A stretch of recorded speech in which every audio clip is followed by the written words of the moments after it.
It seems Iwagakure really cherishes their spies, Jiraiya said, looking around. They'd been in a hurry to join the reinforcement unit for the ambush and hadn't had time to interrogate the White Zetsu. 2 ninja had been ordered to take the captured White Zetsu to a hidden detention site, but Jiraiya hadn't expected Iwagakure to find and retrieve it within a few hours. That speed was almost supernatural. Normally, in a matter of hours, you couldn't even be sure a spy had been compromised. Spies rarely maintain frequent contact, and the risks are enormous. For Iwagakure, not only to learn of the exposure, but to rescue their assets so quickly puzzled him. They had too little time to act. Before the ambush began, Iwagakure could not have known the spy was compromised. Otherwise, their force wouldn't have walked into the trap Mu Yue had set. To locate the person during the single window of that ambush battle was almost absurdly efficient. Still, Jiraiya went on, this thing is too dangerous for warfare. Iwagakure must be terrified we'll develop the same technology.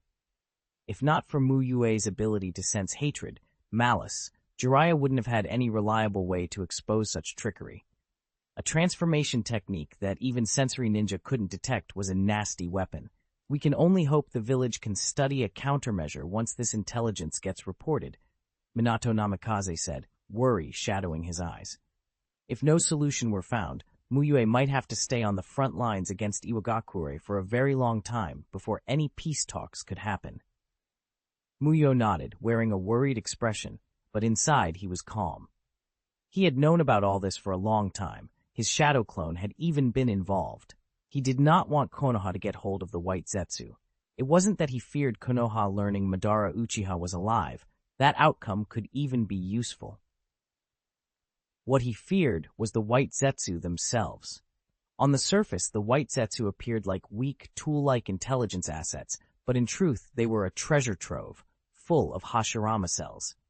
In the ninja world, Hashirama cells are extremely valuable, and the cells inside these White Zetsu were not ordinary. They were Hashirama cells, cultivated by Madara, using the Outer Path's demonic statue.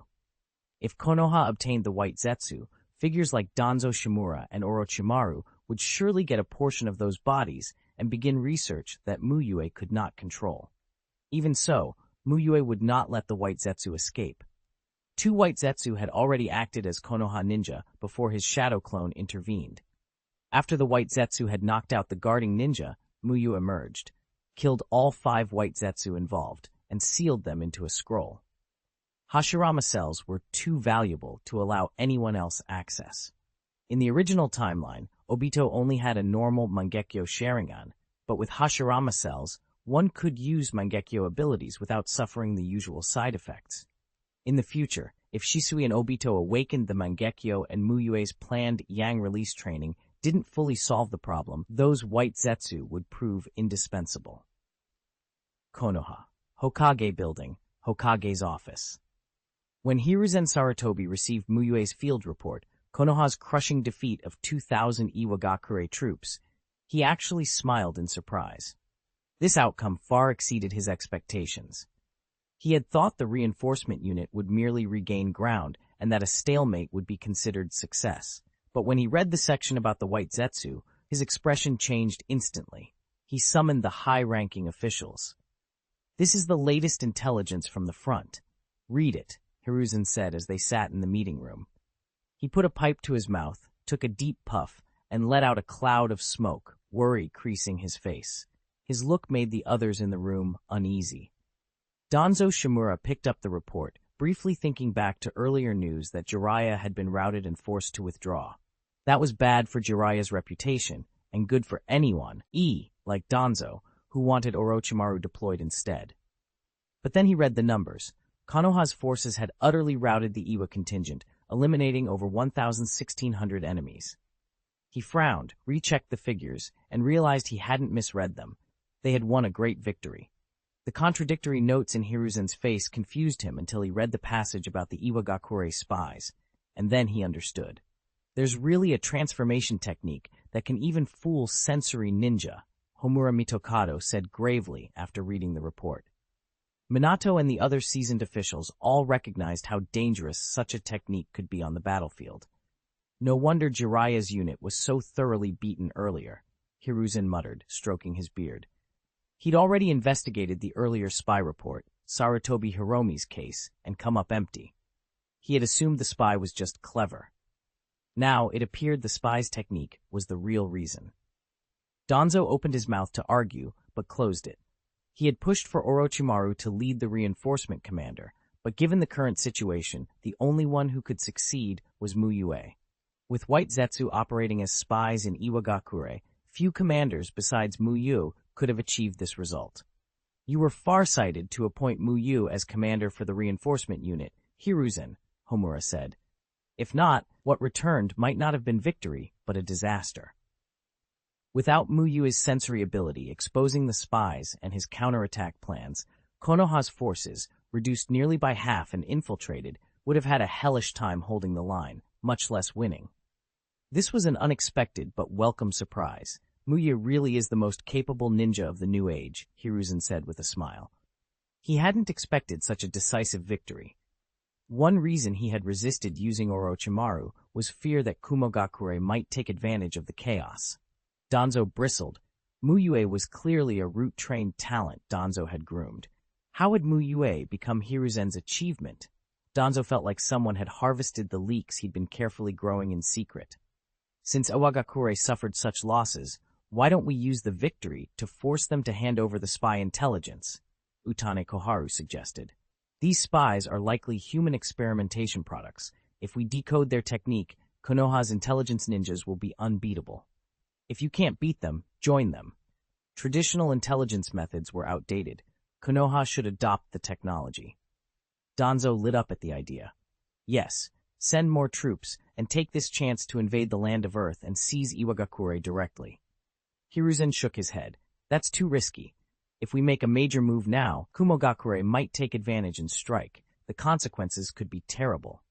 Kumogakure might not strike Konoha. They could instead assault Iwagakure. But Hiruzen wasn't willing to gamble with the village's safety. Konoha had always kept the fires of war away from the village. Hiruzen did not want to be the Hokage who let Konoha be dragged into war. Your hesitation weakens Konoha, Danzo snapped.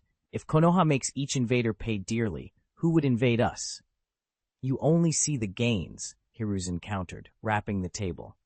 If Kumogakure and Hidden Mist exploit this opening, can you handle them? He knew an outright invasion could backfire. If Konoha truly were threatened, he would lead troops himself, but he asked whether Danzo could actually deal with whatever would come. Why do you assume I can't? Danzo retorted. He was confident in his abilities, though he knew he wasn't stronger than the Sannin or Mu Yue. Then take command of the Iwagakure front. Lead a force to investigate Iwagakure's intelligence directly, Hiruzen challenged. I can't now. I have other matters, Danzo said flatly. He wasn't afraid to fight. He was busy probing the nature of Sosuke's Ninshu heritage and trying to get his hands on the Rinnegan. If you won't lead the team, don't talk about invading Iwagakure, Hiruzen said coldly. His stance shut down Utatane Koharu's plan. She was the weakest of the four officials and had neglected training since becoming a bureaucrat. She had little authority in such matters. Danzo grumbled, but did not press it. He couldn't risk falling in the land of Earth. We don't need a full invasion, but we should probe Iwagakure's intentions, Homura suggested, pushing up his glasses. In the two major battles on the grass country front, each side had one win, but Iwagakure had suffered far greater losses overall. Other villages were watching greedily. Homura thought they must proceed cautiously. Hiruzen agreed. The situation demanded outreach to Iwagakure. Konoha was in a shaky position and should seek stability and alliance with a major village. In that case, recall Mu Yue, Hayate Mugetsu, to Konoha, Utatane said. If Iwagakure's spies are that formidable, we cannot risk them infiltrating the village. Since they decided not to invade, Mu Yue, the only one able to identify Iwagakure's spies, should be brought back for a thorough inspection. Exactly. Use an excuse to gather all the ninja and have Mu Yue perform a large-scale inspection, Homura agreed. Even high-ranking officials could be vulnerable if a spy impersonated a family member. I'll contact the grass country troops after this meeting, Hiruzen said. Besides clearing any potential spies in Konoha, he wanted Mu Yue to teach his ninjutsu to others and have it recorded in the Konoha ninjutsu library. Normally, Konoha wouldn't force a ninja to hand over their techniques unless they were forbidden jutsu, but this situation affected Konoha's survival and warranted special measures. Hiruzen expected Mu Yue to understand the need, and he wouldn't have Mu Yue teach for free. With the Iwagakure matter settled, the conversation turned to rewards and commendations. This was, in the end, a great victory. Mu Yue, the planner of the counterattack who had slain countless enemies and even wounded a Jinchuriki, was clearly the top achiever. Jiraiya and Minato would be ranked after him. After the meeting, Danzo quickly contacted his root operatives on the front lines. Although the White Zetsu had been rescued, there might be residual tissue left at the battle site. If we can research their transformation technique, he thought, Root will become the strongest intelligence organization in the ninja world. With that advantage and his Root's help, Konoha would eclipse every other village, and Hiruzen would have no reason to restrict Root anymore. 582. The most vigilant enemy. The Iwagakure ninja who had pulled back under the cover of the tailed beast ball regrouped, and the first thing they did was send their report back to the village. Onoki was in a good mood.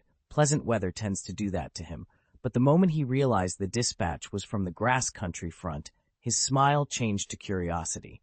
Lately, almost every report from that theater had been a victory. Their campaign had been going unnervingly smoothly. Against an opposing lineup that included the Yellow Flash and Jiraiya, Reshi's Iwagakure force had repeatedly routed Jiraiya's men with comparatively light losses. So when Onoki read the numbers on the encrypted scroll, he thought there must be a mistake. He drew a breath, shut his eyes, opened them again. The figure did not change, 323. Not 1 or 2,000, 323.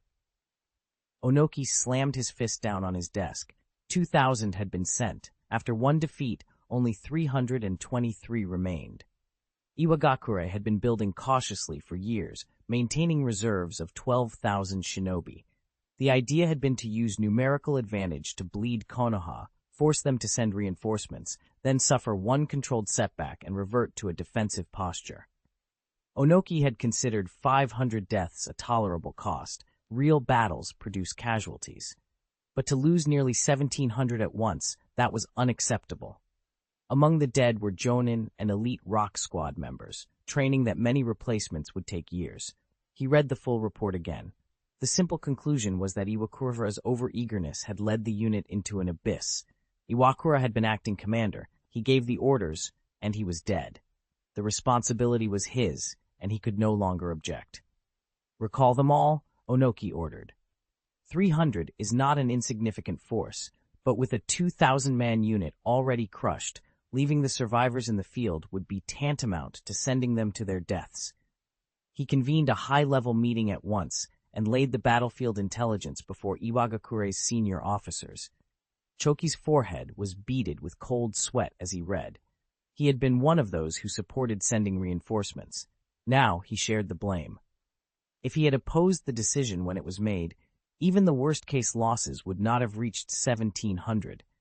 The casualties are nearly 1,700. How many graduating classes will it take to replace that many qualified shinobi? Elder Muka snapped, glaring at Choki and Reshi. He remembered how they had argued with him before. Now he had the satisfaction of seeing them cornered.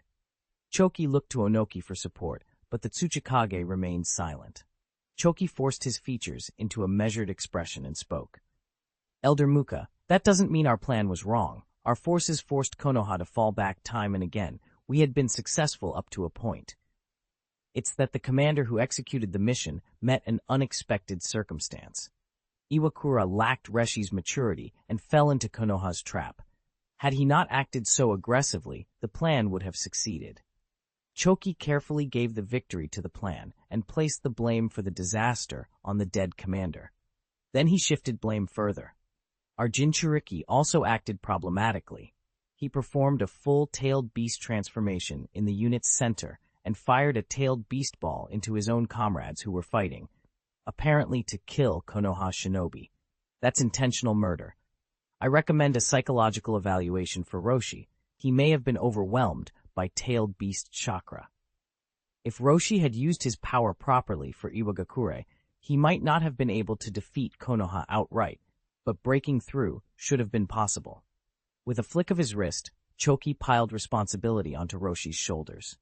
They didn't know whether a breakthrough was realistic at the time, but this was a moment to find reasons, and Roshi presented a convenient one. If necessary, he suggested, extract the 4 tails and choose a new Jinchuriki. Blame was heaped on the fallen commanders and on Roshi. The core message remained that the plan and its direction were sound. The failure lay in execution. Elder Muka said little, some sarcasm, but nothing cruel. Politics could wait. The more urgent matter was assessing the strength Konoha had shown. That defeats the purpose of wallowing in blame, Onoki said. We must analyze Konoha's capabilities. Their performance on this front matters more than scoring who's at fault here. His face darkened. Hayate Mugetsu, this man will be Iwagakure's greatest enemy if we do not address him. He spread a stack of dossiers on the table. The officers sifted through them. These were Mugetsu's personal files, everything Iwagakure had been able to collect. His first appearance on the battlefield was 2.5 years ago, also in the grass country, Onoki began. Then his strength was only slightly above Kari's, useful as support against Jinchuriki, nothing more. But last year, on the Hidden Mist's eastern coast, his power leapt forward. Haku, the famous ice-release shinobi, and several of the 7 ninja swordsmen of the mist encountered his squad. In that engagement, only 2 of the 7 survived. Haku and most of the others were killed by Hayate Mugetsu. In subsequent battles, Hozuki Mangetsu, a strong Hozuki clan member, was also slain by him. Hayate Mugetsu even allied with Orochimaru in a major fight to stop a Jinchuriki whose tailed beast had gone berserk. That was only a year ago. As they read and listened, the senior officer's impressions hardened. This was no ordinary prodigy. Onoki continued in a lower voice. Since then, he has kept advancing. His ice release, first shown last year, has become strong enough to freeze a Jinchuriki. His most powerful ice techniques can kill a dozen jonin in an instant. Roshi, even in an incomplete tailed beast transformation, barely resisted his water release. The more they learned, the less believable it felt. Young geniuses had appeared before. Minato Namikaze had been one, but Minato had shown steady, recognizable development and was already a known jonin before his greatest feats. Hayate Mugetsu's power seemed to surge with each appearance, as if he had entered a sudden period of explosive growth.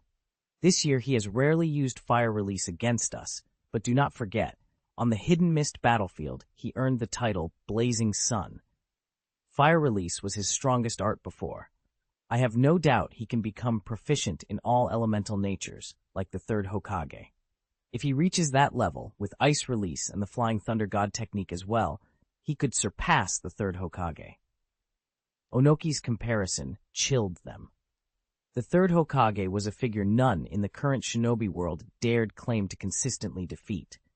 If Mugetsu became an enhanced 3rd Hokage, he would be the uncontested top-tier threat. If an opportunity presents itself to kill Hayate Mugetsu, sacrificing a 2,000-man unit would be justified, Onoki said solemnly.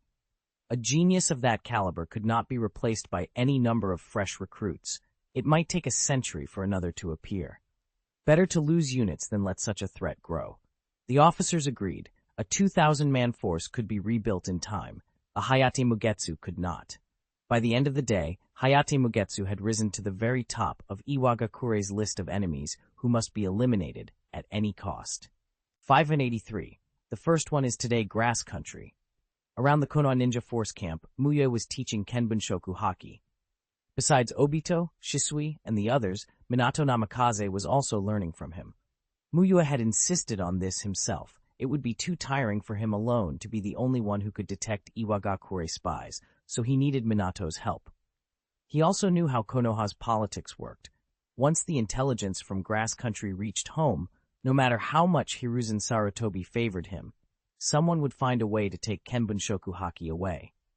Whether the holder was Hayate Mugetsu, Hiruzen's grand disciple Minato, or Jiraiya, the end result would be the same.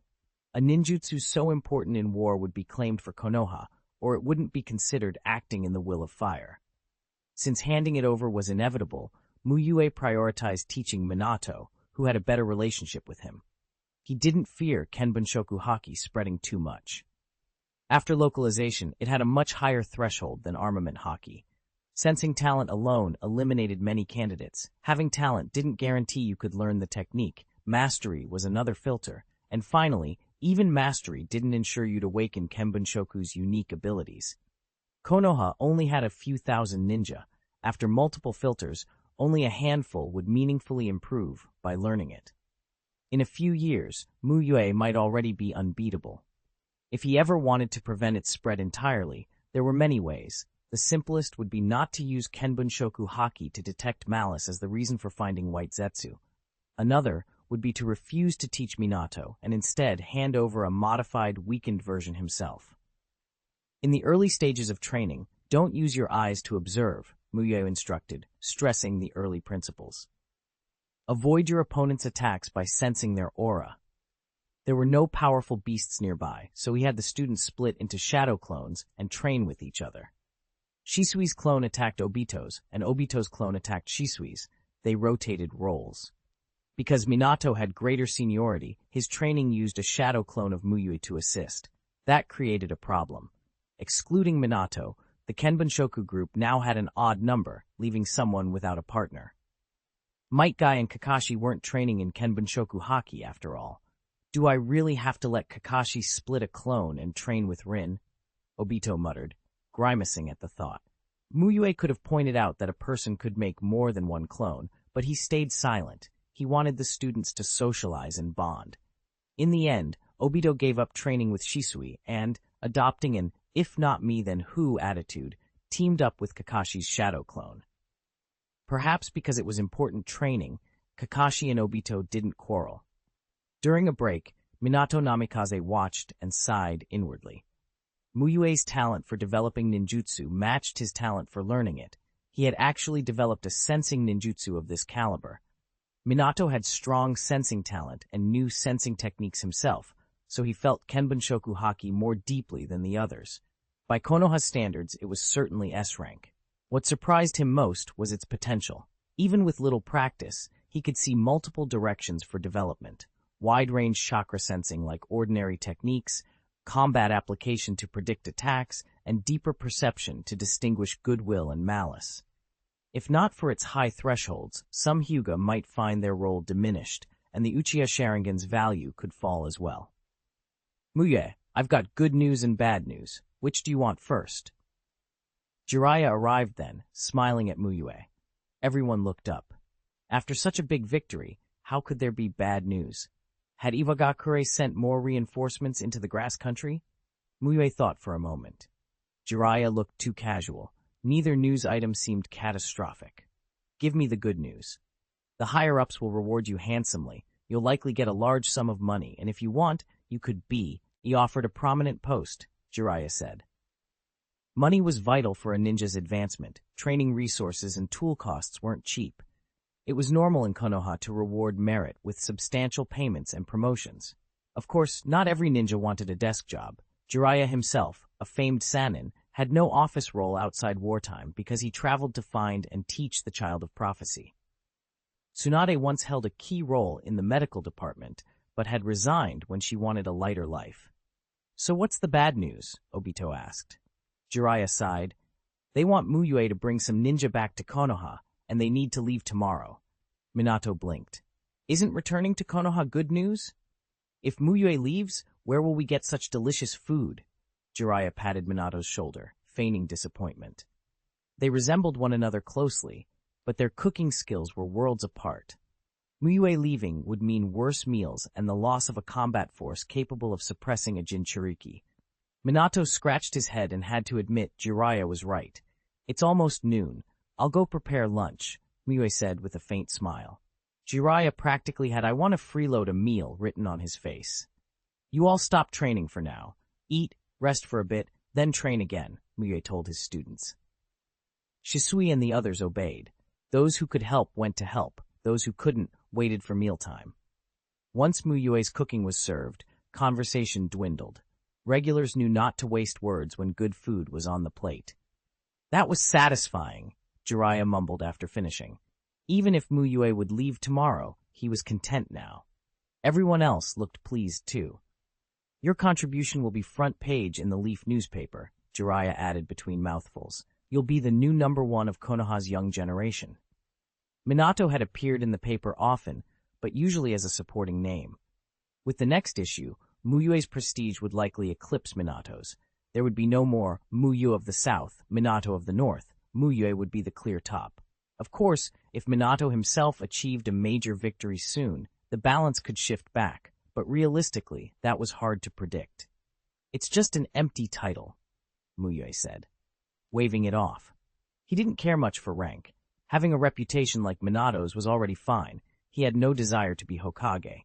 As a transmigrator who'd only been here a little over 3 years, Mu Yue cared less for Konoha as an institution and more for the people in it, his students, disciples, and friends.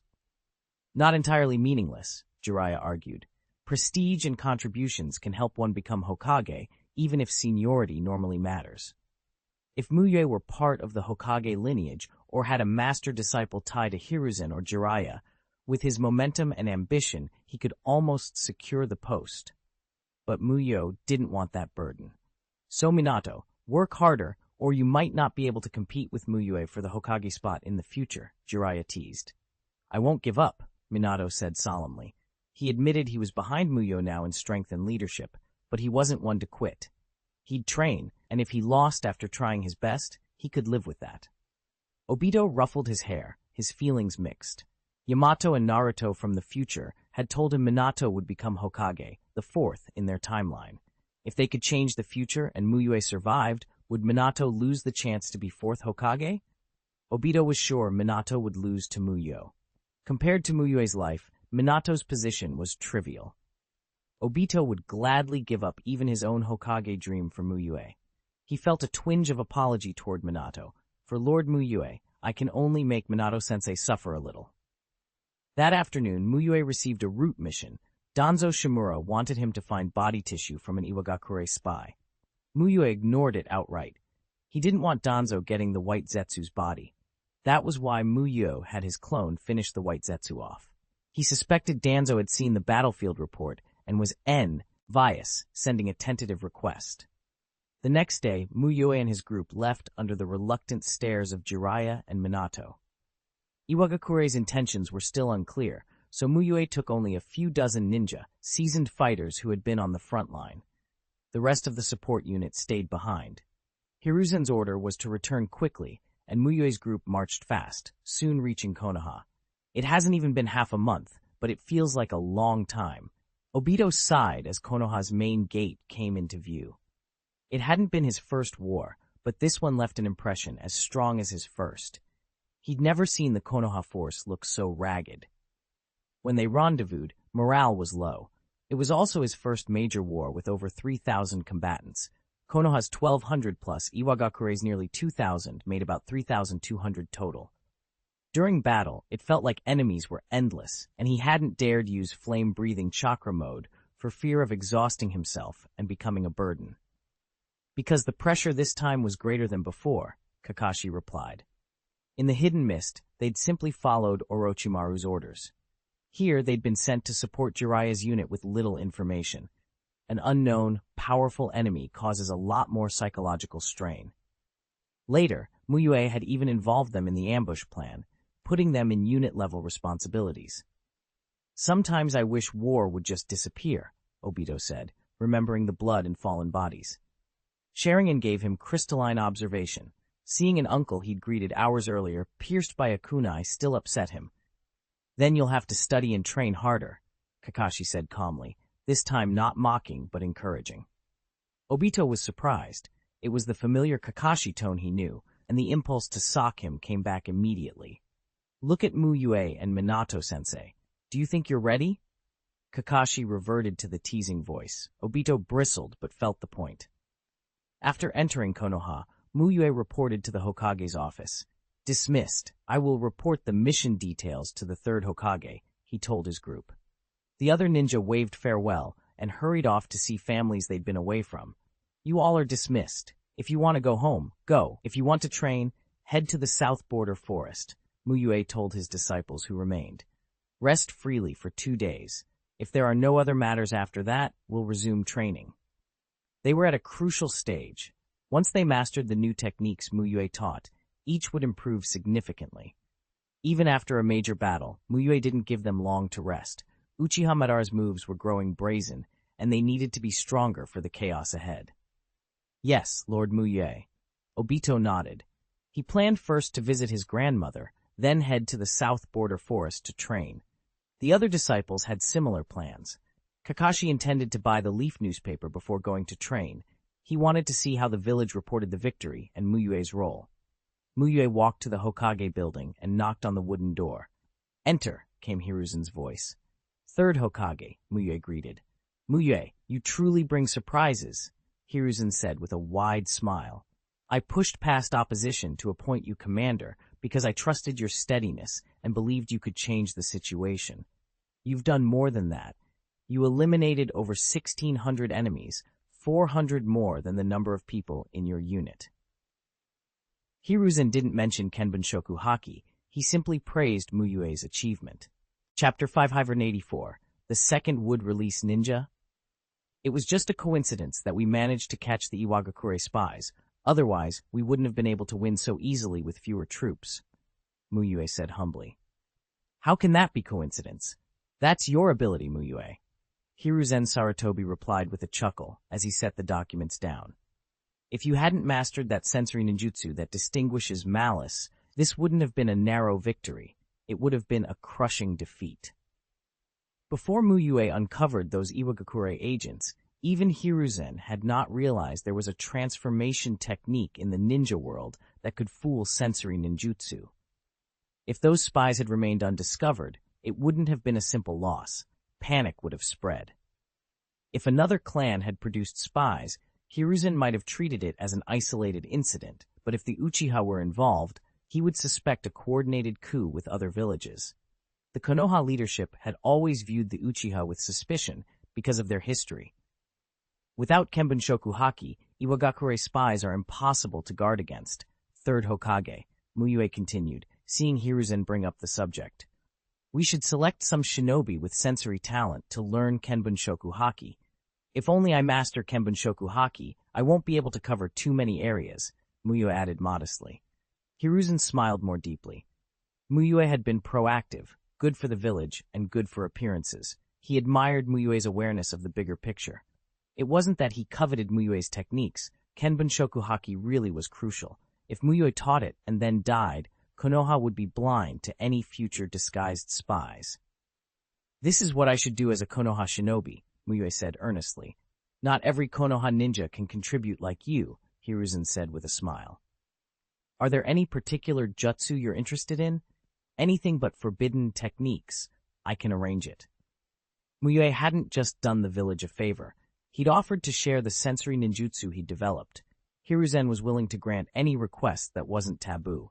Edo Tensei, for example, was out of the question. Powerful, but inhumane and requiring sacrifices. He wouldn't allow research into it unless Konoha faced extinction. After thinking for a moment, Mu Yue said, "I want access to all the wood release data in the village." He wanted to legitimize the source of his wood release. Mu Yue had established a persona as a genius superior to Hiruzen, with a precedent of having developed ice release. Developing another wood release would hardly be justifiable without precedent. He did it mainly for Yamato.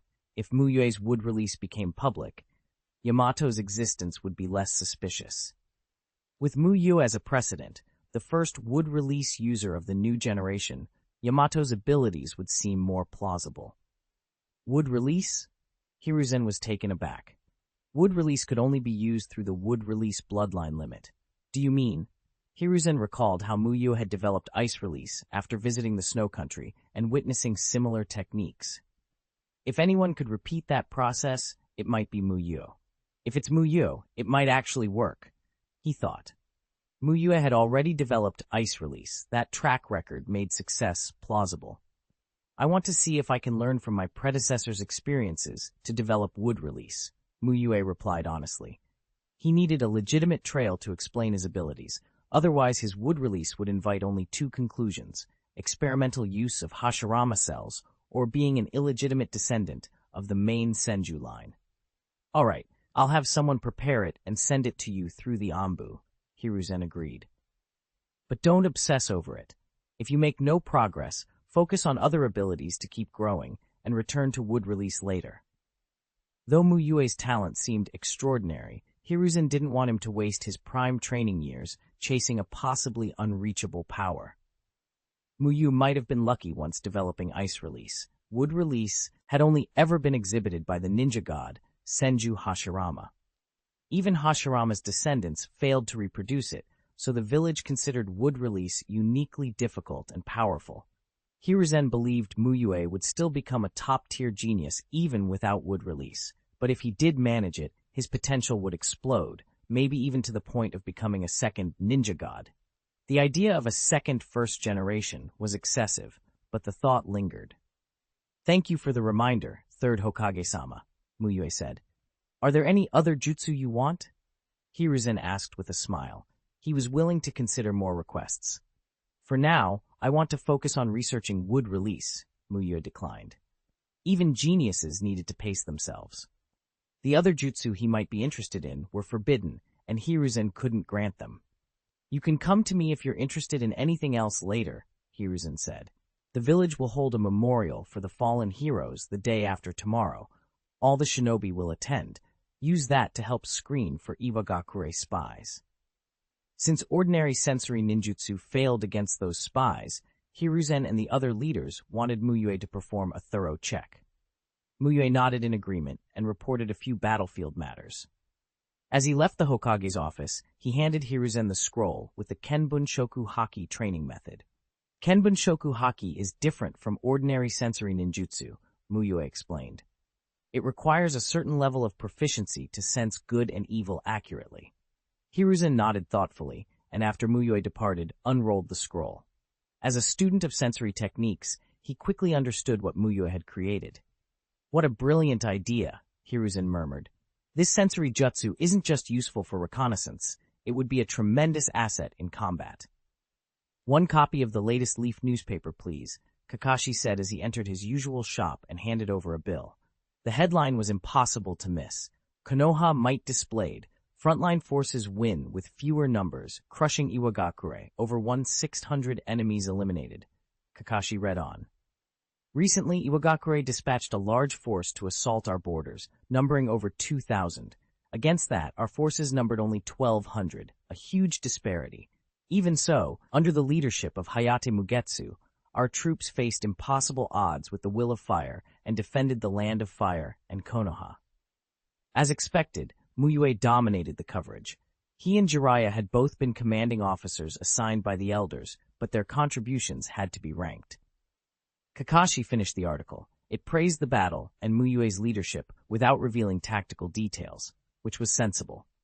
Newspapers were for morale, not intelligence. Kakashi noticed a small mention further down. His team's performance in the chaotic battle had been solid but not spectacular.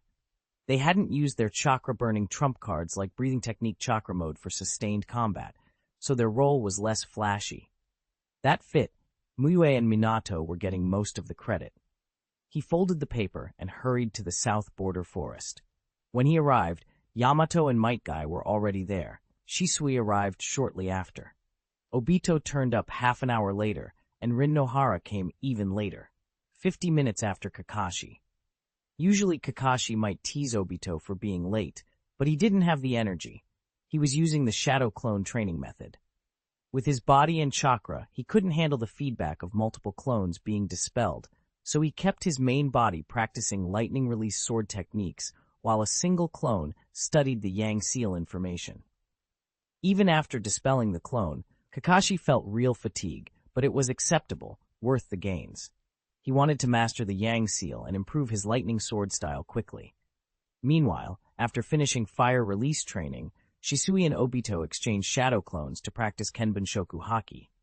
The Obito clone struck hard and fast. Every blow threw up gusts of wind, but closed-eyed Shisui dodged every attack as if he'd already rehearsed.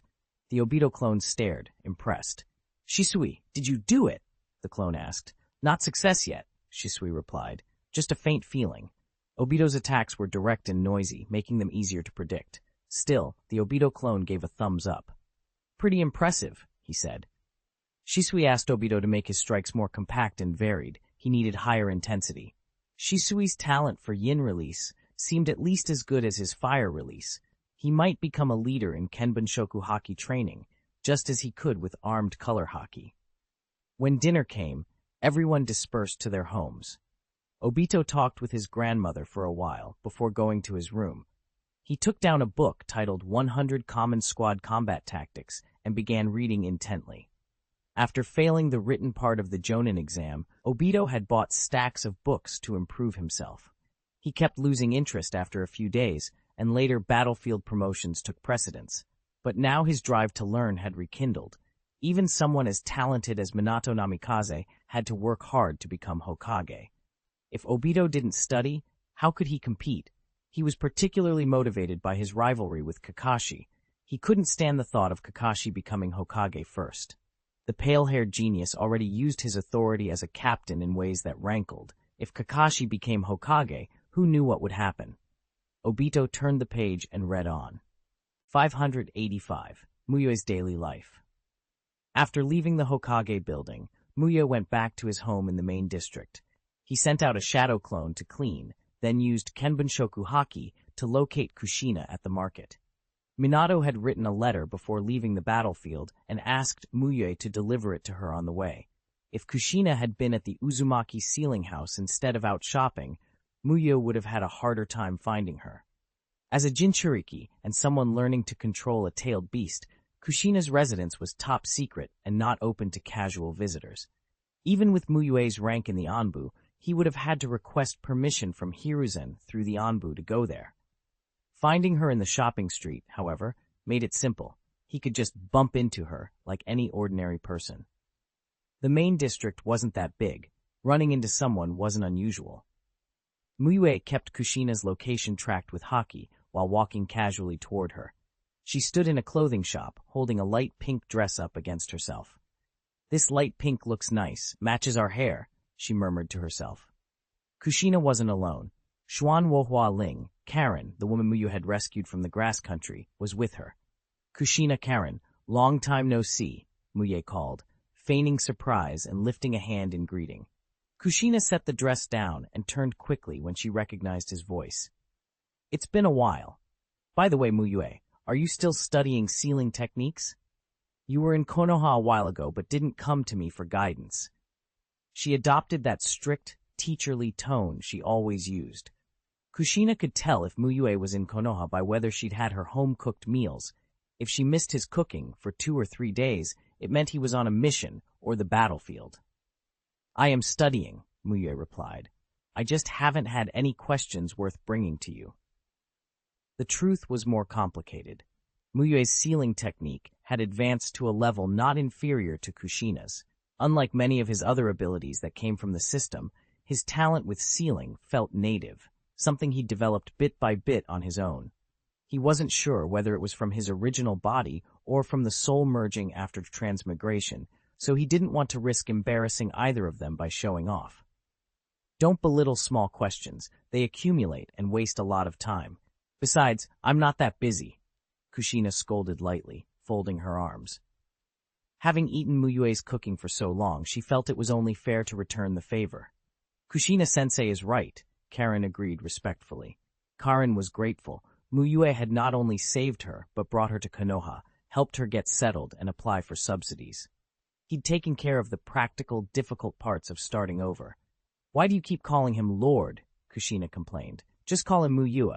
It makes him sound like some big-shot lord." "But isn't Lord Mu Yue a very important big shot?" Karen asked, puzzled. "Everyone in Konoha talks about him. Some even say he's likely to become Hokage one day." Kushina blinked, then realized it wasn't far from the truth. Mu Yue was no longer the chuunin or the special Jonin Academy instructor he'd been in the past. He'd become famous on the battlefield, served as a ninja force commander, and earned great merit repeatedly. For what he had done for Konoha, big shot wasn't an exaggeration. Even many of the Sannin hadn't achieved as much at his age. Mu Yue shrugged off the title with a smile. "My friends here are all around the same age. There's no need for formal titles." Kushina nodded in agreement. She knew Mu Yue wouldn't care for pomp. Otherwise, he wouldn't have been so willingly cooking her meals for so long. Then she glanced him over with a sudden idea. It's been a long time since I bought clothes for Minato. Mu Yue, you're almost the same size as him. Why don't you try some on for me? I'm 1 centimeter taller than Minato, Mu Yue said with a faint shake of his head. I'm 1.80 meters. He's 1.79. 1 centimeter isn't that big a deal. Shina considered it. But whatever, it's not necessary. Minato might be back in Konoha soon. Mu Yue explained the situation. The Jinchuriki was badly wounded, and their unit had suffered more than 80% casualties. Iwagakure's forces were now depleted in the grass country. If Iwagakure didn't throw another army immediately, Konoha might get a breather. That could allow long-deployed ninja like Minato Namikaze to return. I can't promise, but there's about a 70% chance, Mu Yue said after thinking it through. Onoki would be cautious. He'd prefer to hold forces back for a decisive strike rather than simply wipe out border units. But with unpredictable elements like Uchiha Madara in play, nothing was certain. Kushina brightened. Really? Then I'll wait for Minato and go shopping with him. The three left the clothing shop, chatting as they walked. Kushina tried to include Karen in the conversation. Then she stopped and pointed. Hey, Mu Yue, Karen, look. This store has an interesting event. They were staring at a cake shop. It ran a do-it-yourself event. The shop provided prepared ingredients and the customer assembled and decorated the cake, paying only for the ingredients. Maybe you're a secret pastry chef, Kushina teased. Mu Yue had some experience with baking and, though not especially interested, went along. The shop's setup felt more like assembling building blocks than true baking. The ingredients arrived prepped, and customers merely arranged and embellished them. For someone who sometimes made pastries by hand, it was easy. Mu Yue finished quickly and produced a cake that looked better than many of the display items behind the counter. Kushina, you're so fast, and yours looks exquisite, she murmured, surprised to find Mu Yue already done. Kushina hurried and made a few mistakes in her rush, causing her design to collapse. She started over more carefully. Karen's cake, perhaps from occasional practice, looked a touch more delicate than Kushina's. When the shopkeeper asked if they wanted their cakes boxed, Kushina waved it off. I want to taste it now. They cut each small cake into 3 pieces and exchanged them. It's pretty good, Kushina said. Maybe it was the pride in something made with one's own hands, or maybe she really had a knack. Her cake tasted no worse than a shop-bought one. Karen agreed. Hers tasted similar. But when Karen sampled Mu Yue's cake, she showed genuine surprise. Mu Yue's cake not only looked refined, but tasted noticeably better. Of course, this is Mu Yue, Kushina said, unsurprised. To her, this was just another example of his culinary skill. They finished their cakes and had the shop box up Kushina's ruined first attempt to take home. Karen glanced at the bill and smiled. If you're going to bake, it's still better at home, she observed. The shop's DIY cakes, even when successful, were only slightly cheaper than buying a finished cake. Mistakes could make it more expensive. At home, you have to deal with the mess and clean up, Kushina said. This is more convenient. She resolved to bring Minato next time. With practice, she'd out-bake him. They wandered the main district for another hour before parting ways. Kushina had to return to training. She was working on controlling the Nine Tails' power. Before she left, Mu Yue handed her Minato's letter. Kushina read it and smiled, unable to hide her warmth. He misses me so much, he even made you bring a letter, she teased. Mu Yue felt something subtle at that. This public display of affection, even when apart, was striking. He understood Minato's sentiment. If he couldn't return right away, at least his feelings could be passed on. Not wanting to be caught in more affectionate moments, Mu Yue walked home. He'd planned his time, spend noon to afternoon with Kushina, then visit Tsunade at dinner time.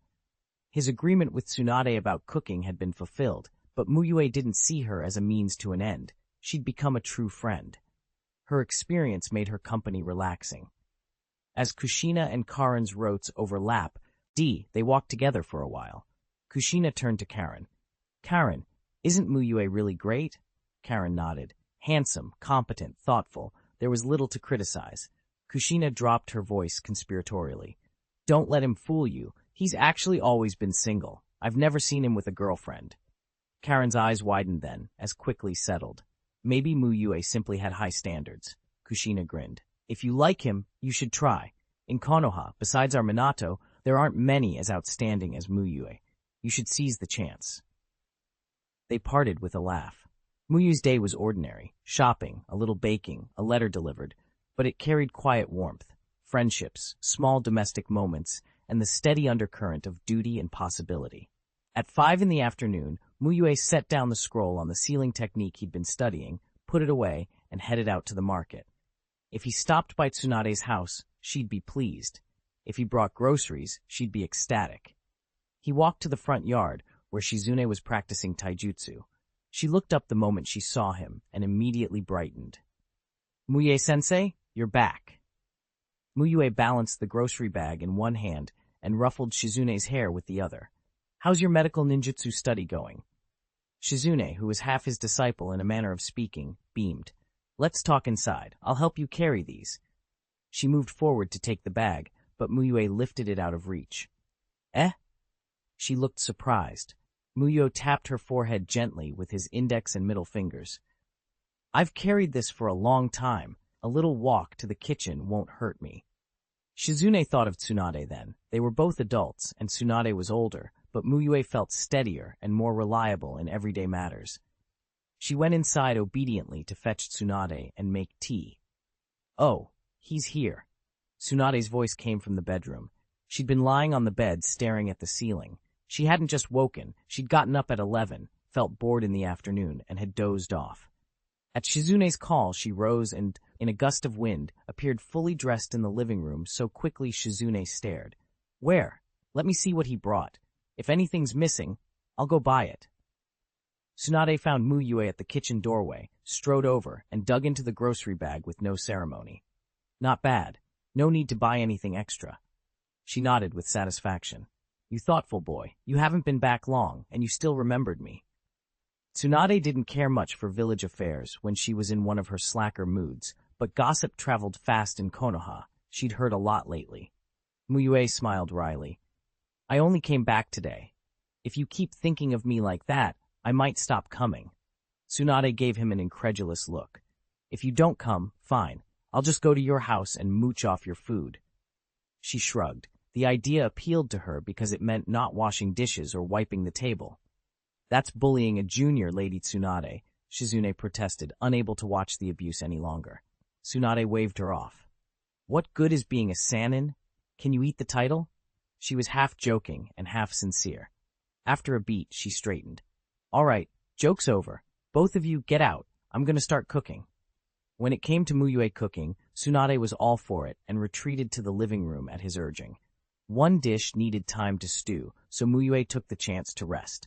Tsunade, watching him, asked out of curiosity, Mu Yue, is there any ninjutsu you want to develop now that you've finished with the Yang seal?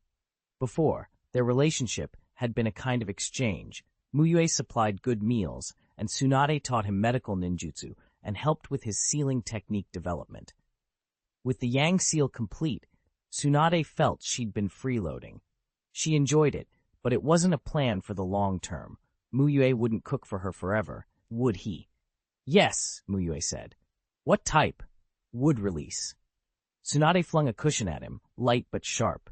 He caught it easily. You little, she muttered, then folded her arms. She thought he was joking.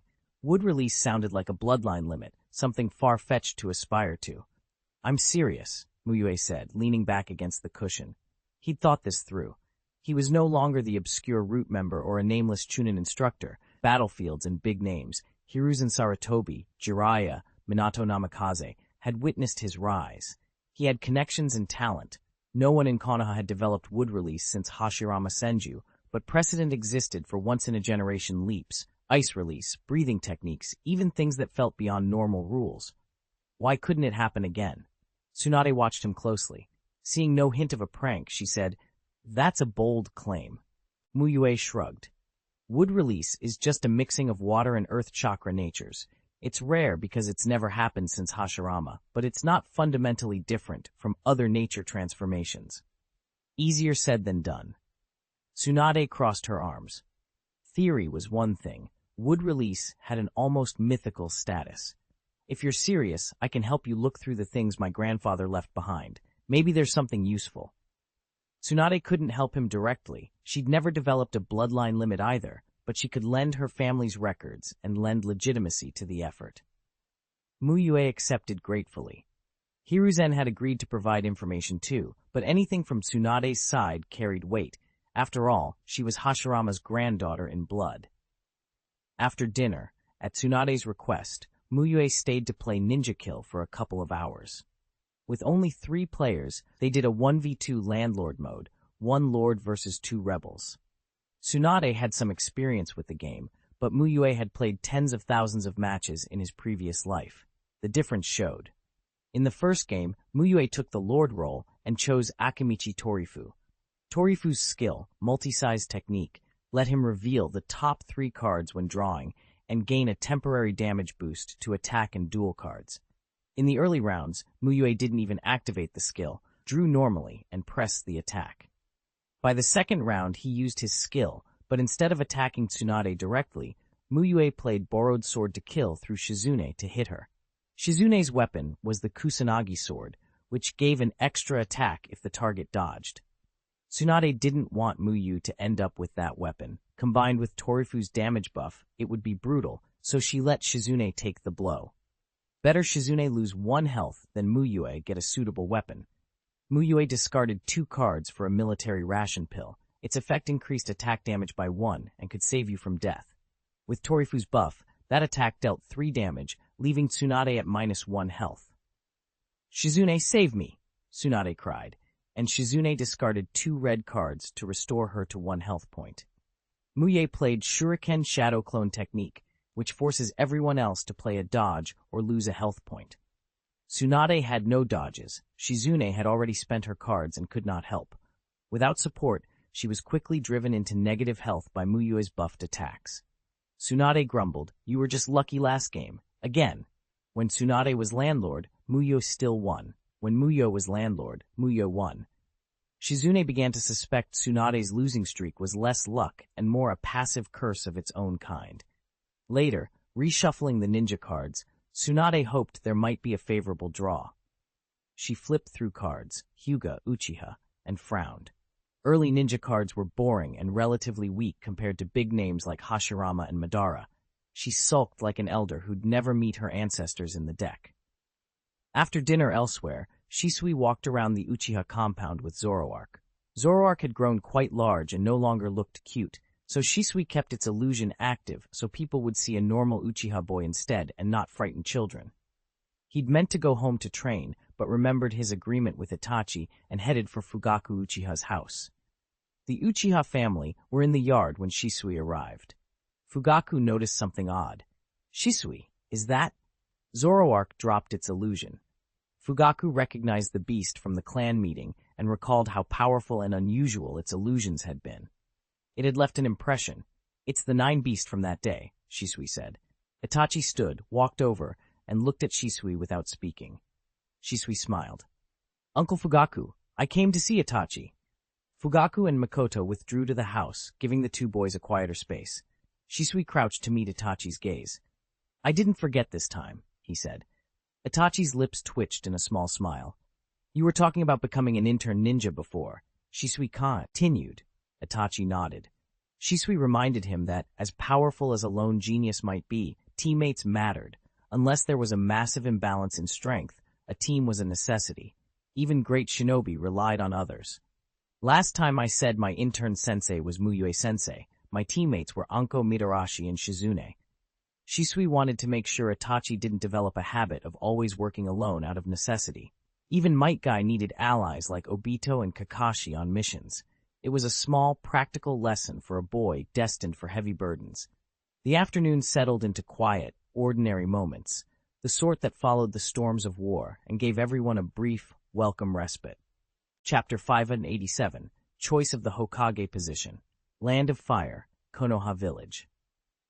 To honor the heroes who fell on the battlefield, Konoha held a memorial ceremony.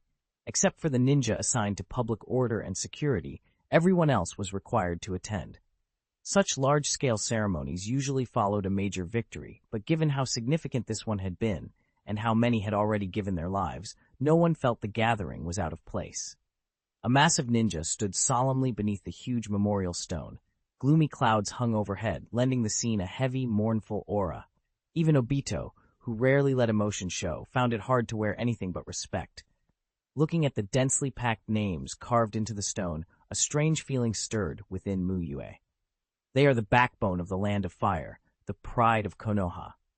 Hiruzen Sarutobi intoned the eulogy, and Mu Yue, standing below, quickly ran his appraisal technique over the assembled ninja.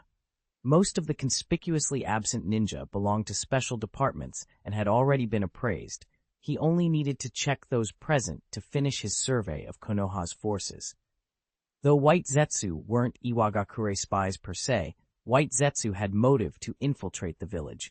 If Mu Yue could find any among the ninja now, it would be useful. Mu Yue's gaze lingered on Tsunade's appraisal panel. Name, Tsunade Chakra, 18-6000. Potential, SS, basic talent plus 6 paths bloodline. Skills, Yang Release Chakra Nature Transformation, Mastery 15,000. Water Release, Mastery 2600. Fire Release, Mastery 1500. Earth Release, Mastery. Lightning Release, Proficient. Mystical Palm Technique, Mastery. Mu Yue thought appraisal techniques still needed refinement. It could not precisely identify a yin seal or a tailed beast sealed within someone unless they used it. It only detected them in use. As for potential, Tsunade's rating looked inflated by bloodline. So far, Mu Yue had only seen 4 SS-level ninja, Shisui, Tsunade, Kushina, and Naruto. All 4 had 6 paths bloodline influence. Kushina and Naruto also had tailed beasts. Among them, Naruto showed the highest potential at SS+, Kushina SS, and both Shisui and Tsunade SS. If she actually trained longer, she could improve a lot, Mu Yue mused. High potential didn't guarantee future greatness, but there was correlation. Still, Mu Yue doubted Tsunade would change. She already had everything she needed to live comfortably, and her spirit had been fractured by past experiences. In Xianxia terms, her Tao heart was broken. Hiruzen concluded the eulogy. Where Konoha thrives, the fire will keep burning. The light will continue to warm the village and let new leaves grow. Let us observe 3 minutes of silence for the heroes who lived out the will of fire with their lives. The moment of silence began. The ceremony was kept brief to avoid crippling daily operations. Ninja with missions returned to their posts. Others left as they pleased. Mu Yue, of course, belonged to the former group. He followed Hiruzen to the Hokage's office. No signs of Iwagakure spies, Mu Yue reported. He hadn't found any White Zetsu among the crowd. Hiruzen nodded, though his expression remained measured, relieved, but cautious. If Konoha hadn't detected any infiltrators, it suggested the enemy's spy techniques were more difficult to produce or conceal than they had imagined. Mu Yue, look these over and tell me which plan you prefer, Hiruzen said, handing him a sealed scroll. Mu Yue opened it discreetly. The first plan proposed promoting him, in name, to Anbu Captain and forming a special training unit under that rank to teach Kenbun Shoku Haki. The second was the old arrangement. Hiruzen himself would organize training sessions and select qualified ninja to participate. Anbu Captain, Mu Yue considered. The first plan was clearly a reward. Being an Anbu Captain was no small thing. When Danzo first justified creating Root, Hiruzen had only authorized the structure of a single squad. Of course, Root eventually grew much larger than it should have. The second plan would be easier. Mu Yue would simply teach and not worry about organization. Hiruzen added, this training team would be a special Anbu structure. Though it carries the rank of Anbu Captain, it answers only to the Hokage and is not under the Anbu General Captain or Vice General Captain. You can recruit members at your discretion. Just submit the final list to me for review.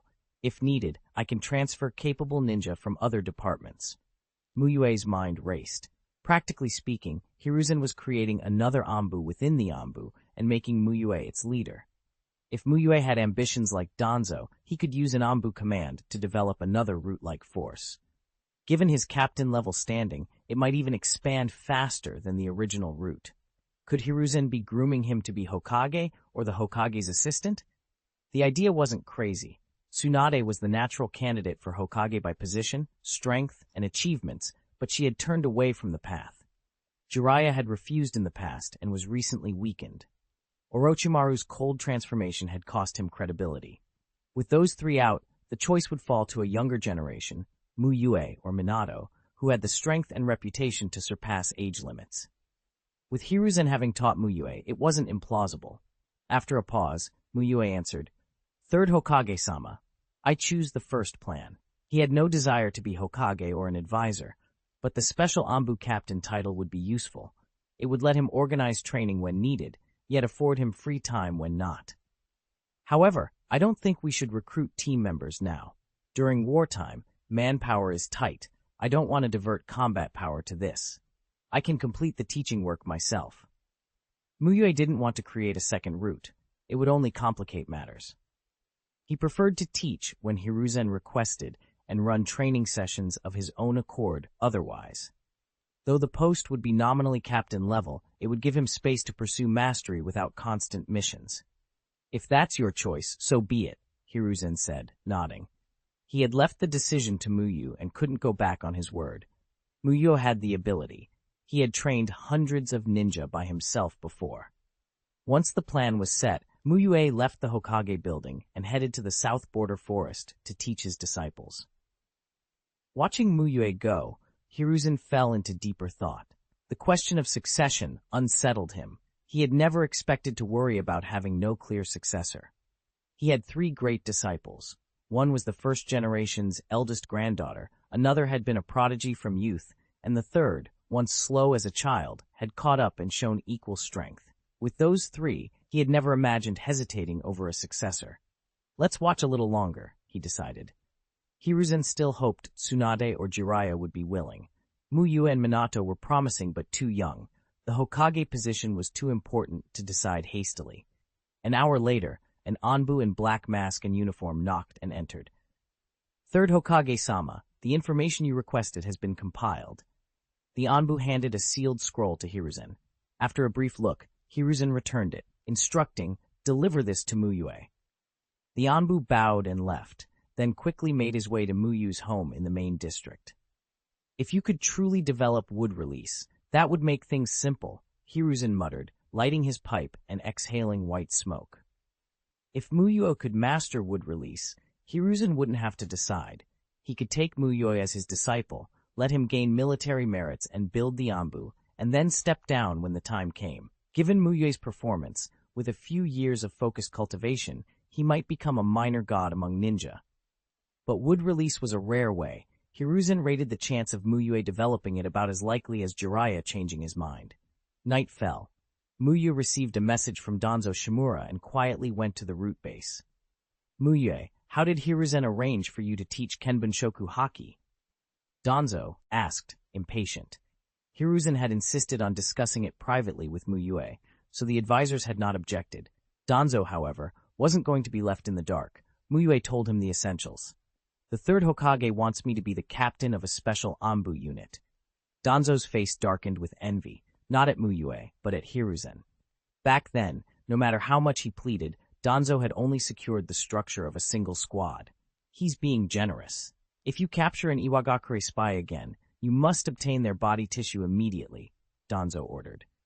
Konoha had Mu Yue, who could sense malice, but Danzo had not heard of any other village possessing such detection methods. The transformation technique that disguised chakra was too hard to expose. Biological samples would be essential for study. Mu Yue agreed. If he found a white Zetsu in the future, he wouldn't expose them publicly. He'd deal with them quietly and secure their tissues. As Mu Yue was leaving Danzo's office, a root operative entered and bowed. "Lord Mu Yue." He then hurried to Danzo and, closing the door, reported, "Lord Danzo, Lord Orochimaru's reply has arrived." Danzo, who had contacted Orochimaru casually when Orochimaru was unoccupied, read the reply and blinked in surprise. "That Nagato was Jiraiya's disciple before," he said. Danzo hadn't known that the young Rinnegan wielder, Nagato, now regarded as the greatest genius in the ninja world, was once Jiraiya's student. The news shifted Danzo's calculations. He wanted the Iwagakure spying technology, of course, but now the Rinnegan and the heritage of Ninshu seemed even more valuable. He quietly considered whether Jiraiya's old connection could be used to their advantage. Land of Earth, near Iwagakure. "Finally, I'm back." Roshi, exhausted and grim-faced, looked up at the village cradled by high mountains. Relief washed over him. After the chaos they'd just gone through, he was grateful to be alive. 2,000 Iwagakure shinobi had gone into battle, barely 300 returned. It was one of the worst losses the village had seen in recent memory. Roshi, the Four-Tails Jinchuriki, felt the weight of it, even if he didn't personally know most of the dead. 1,600 village-born comrades were gone. He had done his part. He and Han had been the Iwagakure force's strongest combatants, but the outcome still left him hollow. Next time, he thought, they should send a more competent commander. At the village gate they were inspected and waved through without surprise. Normally the unit commander would report on a return, and the rest would be dismissed. This time most of the jonin and senior officers were dead. The handful of survivors didn't have the authority or experience to handle the paperwork. Roshi saw the group hesitating, and, deciding not to wait around, he took Han and headed straight for the Iwagakure hospital. Han's injuries were severe, and Roshi felt partially responsible.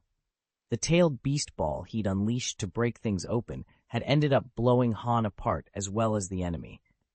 Someone in the survivors started to speak when they noticed Roshi moving away, but they stopped. No one wanted to bring to mind the image of Roshi's attack engulfing both allies and enemies.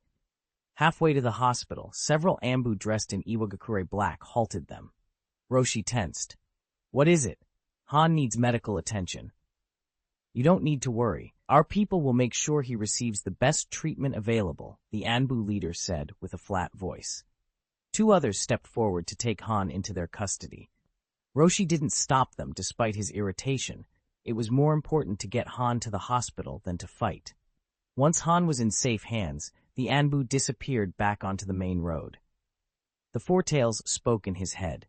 They were still there, it said. Roshi blinked. Anbu were busy during wartime, espionage across borders, anti-spy work. Why waste men tracking him? He could use full-tailed beast transformation whenever he pleased. He wasn't going off the rails. Still, it nagged at him.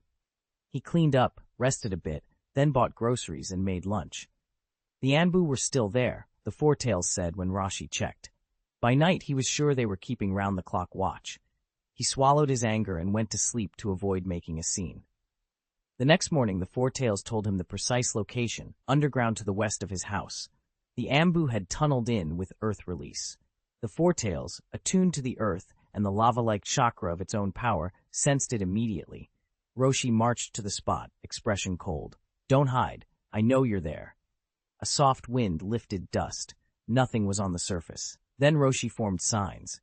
Lava release, scorching stream rock technique. He flared chakra and waited. Two Anbu materialized to stop him. They'd heard about the carnage Roshi had caused on the battlefield. They weren't taking any chances. Roshi snapped. "What are you doing spying on me? Are you so idle that you have nothing better to do? If you'd put that effort into intelligence gathering, maybe the front line wouldn't have been slaughtered." "We're not idle," their leader said carefully. "We are protecting you." "Protecting me?" Roshi laughed angrily. "Protecting a perfect Jinchuriki in Iwagakure. If I needed protection here, Iwagakure is finished." The Anbu said nothing and watched him.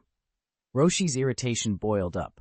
He couldn't bring himself to hurt village shinobi, but he also couldn't accept being treated like a threat by the people he had bled for. He thought of the Tsuchikage's headquarters and the rock tower where orders were made. The Anbu took their cue from the Tsuchikage. This had to be Onoki's decision. Roshi strode straight into the Tsuchikage build. Inji. One of the Anbu tried to stop him and reported in. The other followed to block him. "Lord Tsuchikage is busy. You cannot disturb him," the Anbu warned. "Then he had the time to order me watched, but not the time to explain himself?" Roshi snapped, pushing past them with a strength the Four-Tails lent him. He burst into Onoki's office and slammed the door wide. The Anbu bowed and left. Onoki's face was composed at first. Once they were alone, his expression hardened. "Roshi, what do you intend? Attacking Anbu, forcing your way into the Tsuchikage's office. Those are the sorts of charges that could put you in prison." Roshi met the old leader's gaze without flinching. "What are you doing? As soon as I got back, you had Anbu wire me for surveillance and called it protection. Are Anbu so idle that's what they do now?" This was decided by the higher-ups, Onoki said bluntly. Your complaints won't change that. Roshi's hands tightened. He'd risked everything on the battlefield, and now he was treated like a liability. Onoki continued, not unkindly but firmly. There were even proposals. If I hadn't objected strongly, they suggested removing the Four Tails Jinchuriki. Roshi froze. Replacing a Jinchuriki means killing the current one. Once a tailed beast is sealed into a human, their fates are tied. Extract the beast and the host dies. Onoki's words landed like a blow. He hadn't expected the council to consider that. Both the full-tailed beast transformation and the tailed beast ball were done on orders from Commander Iwakura, Roshi said. He wasn't reckless. He'd been following Iwakura's command to cooperate with the Iwagakure explosive force after being wounded by Hayate Mugetsu's water release. If Iwakura hadn't triggered himself, Roshi might never have unleashed the tailed beast power in that way. The intelligence that came back didn't mention any such order, Onoki replied. How can you prove it wasn't just the tailed beast's chakra making you act erratically? Roshi gripped his jaw. The front had been chaos. Many of those who might have heard Iwakura's instruction were dead. With Mu Yue, Hayate Mugetsu nearby, survival was slim. Roshi looked helpless. He had no testimony to offer. Onoki sighed. He actually believed Roshi's account. Roshi was proud and stubborn, the kind of man who wouldn't fabricate excuses to dodge responsibility. But Onoki couldn't simply overturn the council's decision on his own. I'll have Shinobi investigate, he said. If nothing turns up, that will be that. In the meantime, be more obedient. Learn from Han. Do your duty steady and true. Roshi listened without speaking. He'd given his life twice on Iwagakure's behalf. The Four Tails had saved him on the battlefield. He owed the village, but he resented being treated like a weapon to be disciplined. He made his stance clear. Remove the surveillance on me, he said flatly. Onoki's eyes narrowed. If you behave, no one will interfere. I am the Tsuchikage. If you don't remove the surveillance, Roshi snapped, voice cold, you'll regret it. Roshi turned to leave. He didn't mean to start a civil war. He wouldn't strike down his fellow villagers, but he would leave Iwagakure if treated like a liability. Onoki's face darkened. After decades leading the village, this level of impertinence stunned him. He slammed the door. Remove the current Ambu and put the squad leader on this personally, he commanded to an Ambu standing by. If Roshi was a threat, Onoki could not be seen as powerless. In practice, that meant not easing the surveillance, but intensifying it, assigning elite Ambu to watch Roshi's every move. Report to me immediately if he acts oddly. Roshi walked out of the Tsuchikage building and let out a long, slow sigh. He'd thought about leaving if the Ambu didn't back off, but it was harder to imagine severing his ties than he'd assumed. Where would he go? What would he do? Once he started thinking about it, his life felt unbearably empty. Maybe he could travel, he thought. Actually see other lands rather than always moving on, Miss Scions. First stop could be the land of rain, he mused. He'd heard of Master Sosuke, with his countless disciples, and the endless rain that cloaked the country. If the legends about Sosuke were true, Roshi might even feel some admiration again. He shrugged and headed home. For now, staying in Iwagakure was still the simplest choice. He only hoped Onoki would reconsider and withdraw the Anbu. 589. Ninja World Reaction Land of Lightning, Raikage Tower, Conference Room. The third Raikage sat in the main chair, his stern face unusually pensive. The Cloud Village elders flanking him wore similar frowns. Torui, what's your take on Iwakure's recent defeat in the Grass Country? The third Raikage asked, looking at the Cloud Village advisor, a bespectacled man who served as the Raikage's right hand and a trusted counselor. Torui adjusted his glasses. From the intelligence we've collected, it's clear that before their collapse, Iwagakure actually won a major engagement. At one point, they drove Jiraiya's forces to rout. From that single report, we can draw two conclusions, he continued. 1. Iwagakure isn't as weak as they appear. 2. Konoha's strength isn't what it once was. If Iwagakure had been weak, they wouldn't have routed Jiraiya's troops so quickly. And if Konoha were truly dominant, they wouldn't have suffered such a crushing defeat before a later victory. The third Raikage and the other elders nodded. Still, Torui said with a hint of regret, this time, Iwagakure took the heavier losses. Their shinobi suffered severely, and they withdrew from the grass country. The great clash between Konoha and Iwagakure had erupted and ended suddenly. Had Kumogakure known in advance, it might have exploited the chaos. If handled correctly, both Konoha and Iwagakure could have been bled dry. "So you think now is the time to strike Iwagakure?" the third Raikage asked. Kumogakure had been opportunistic lately. Any chance to move against another of the 5 great shinobi villages was considered. Tori shook his head. "It's an opportunity to strike Iwagakure, yes, but an even better one to go after Konoha." The third Raikage blinked, but Iwagakure took worse losses. "Why Konoha?" Tori's expression grew serious. "Iwagakure's losses aren't crippling. Their Jinchuriki withdrew safely to the land of Earth, and Iwa's mountain defenses make them hard to assault. Attacking Iwagakure would be a logistical headache. Konoha, on the other hand, is exposed." Dodai frowned. "Shouldn't the pros and cons even out? Why would Konoha be the better target?" "Because if we don't move against Konoha now, we may not get another chance," Tori replied. Konoha first repelled the hidden mist, and then decisively struck Iwagakure. To the clients, mercenaries and those who commission shinobi, Konoha still looks formidable. Once things stabilize, their commissions will climb. More resources mean more development of shinobi. Couple that with the wartime geniuses Konoha has produced, and in a few years, Kumogakure won't be able to compete. Dodai's surprise showed plainly. Tori had said bluntly what many thought but rarely voiced. Konoha's potential for recovery outstripped Kumogakure's. Dodai glanced at the third Raikage. The Raikage's face revealed little. "Frequent wars have drained Konoha's shinobi numbers and stirred up resentment among other villages," Tori went on. "If we act now, other villages are likely to join in against Konoha. They can't ignore Konoha as a threat." Tori's reasoning was the crux. Since the war began, Kumogakure had tangled with 3 major villages, but only Tsunagakure had faced open conflict. If Kumogakure moved against Konoha, whether through the land of hot water or the grass country, Tsunagakure would find it difficult to interfere. Konoha had struck hard at both the Hidden Mist and Iwagakure. Hidden Mist lost many shinobi and a Jinchuriki. Iwagakure lost a force numbering over 1,000.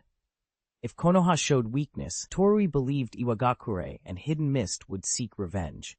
A successful campaign against Konoha would bring not only satisfaction but fame and wealth. "That's an ideal scenario," Dodai countered. "But Konoha is still formidable. If Kumogakure launched a full-scale war, we can't guarantee other great villages wouldn't turn on us. Hatred drives action, but profit drives alliances. An all-out strike puts us at great risk." Tori nodded. "We won't go all in at once. We should show force, enough to convince others we're serious, and then watch how other villages react before committing further." Kumogakure was bold, but not reckless. They still lacked full details of Iwagakure's defeat. Rumors exaggerated Konoha's losses. "We didn't send many shinobi to the youth martial arts tournament run by the shinobi sect. Iwagakure and the Hidden Mist sent many elites, and look what happened." Torui painted a picture of Konoha regaining its former dominance within a few years, if left unchecked. The Raikage turned to the other elders. "Share your thoughts." "Aye. Advisor Tori makes sense. Let's hit Konoha. Attacking Iwagakure is troublesome and less rewarding," a dark-skinned, burly elder said, arms crossed. "I think we should wait and observe, see what the Hidden Mist does," an elderly, white-bearded counselor disagreed. When the votes were tallied, it was split 2-2, half in favor of striking Konoha now, half urging caution. The dissenters weren't opposed to battle in principle, only to launching it prematurely. After a long pause, the third Raikage spoke.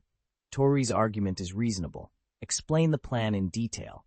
His choice was made. War with Konoha was worth the risk.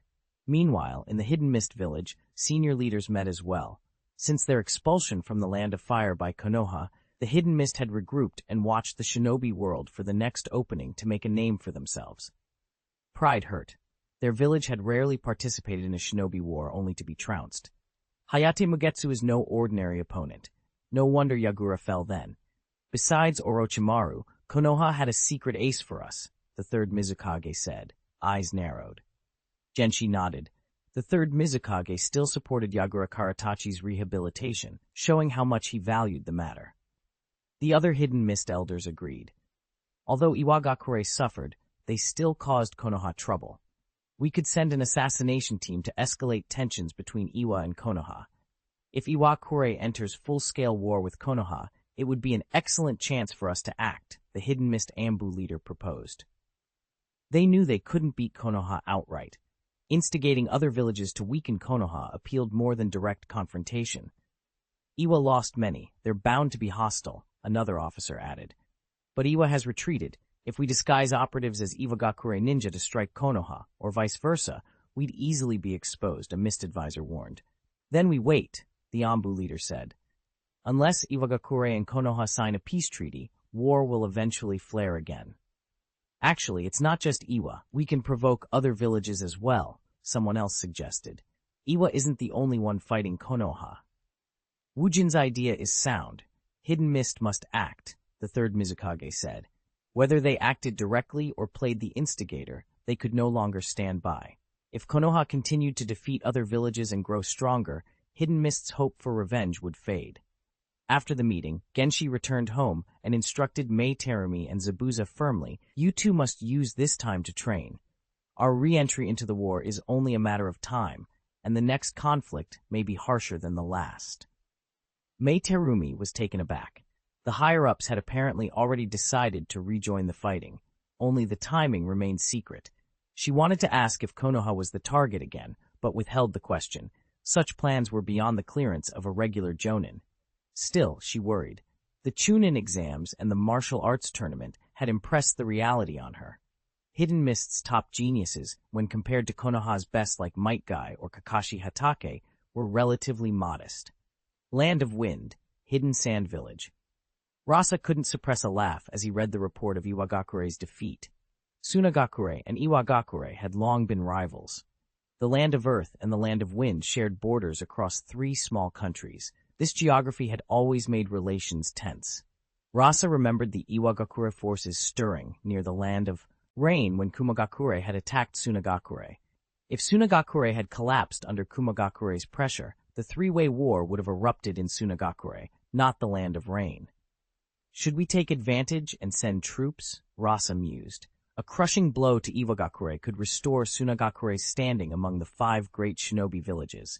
But Rasa knew the village's reality and shook his head. His colleagues would never agree. Sunagakure was at its weakest since its founding. The disappearance of the 3rd Kazekage had done more than remove a top-tier shinobi. It had thrown the village into turmoil. Factions of powerful clans and elders vied openly for control. At the height of the chaos, assassination and open clashes were common. In truth, Rasa had to thank Kumagakure. Without the external threat, he could not have consolidated power and become Kazekage so quickly. Compared to the veteran elders and clan leaders, his only genuine advantage was being the 3rd Kazekage's disciple and inheriting his magnet release. For everyone else in Sunagakure, their fortunes were tied to the village itself. Under the life-or-death pressure imposed by Kumogakure, the warring factions finally compromised and accepted Rasa, the most legitimate successor. That made him wary of men like Yekura, potential rivals who might try to unseat him once the war ended. Rasa fantasized, almost selfishly, that if Iwagakure and Konoha bled each other dry, Sunagakure's own weakness would matter less. He longed for a victory against a peer village that would secure his position and silence any challengers. For Mu Yue, the promotion from Anbu squad leader to captain had brought him little more than a larger office. It was now almost as big as Sarutobi Masanari's. He sat at the desk and flipped through the sensory ninja files Hiruzen had provided. Yamanaka Yoshiteru, Aoyama Hiromi. Because of the Yamanaka clan's long tradition of secret sensory techniques, many of their members showed sensory aptitude. Mu Yue checked off names on the mental roster, those he thought might be able to learn Kenbunshoku Haki. He deliberately skipped every Hyuga on the list. Technically, the Byakugan made every Hyuga a sensory ninja, and the Byakugan already provided excellent sensory perception and a near 360-degree field of view. The kind of sensory detection Kenbunshoku Haki offered, detecting intent and attacks beyond normal sight, was useful for people like Obito and Shisui with Sharingan, but for Hyuga, it was largely redundant unless Haki were cultivated to a high level. In the end, he picked 20 names and sent the list up through Anbu channels to Hiruzen for approval. Many of the people he named worked in various departments, the sensory analysis team and the like, so he couldn't simply tell them to stop their duties and train. Protocols had to be followed. Besides, Mu Yue suspected the final roster would be larger than 20 anyway. He hadn't included Root at all, and Danzo would certainly try to slip a few of his men in. Once word reached other high-ranking officials and major clans, connections would be used to get more trainees into the program. The ability to sense malice was too valuable to keep secret. That evening, his expectation was proved right. Danzo summoned him to the Root base.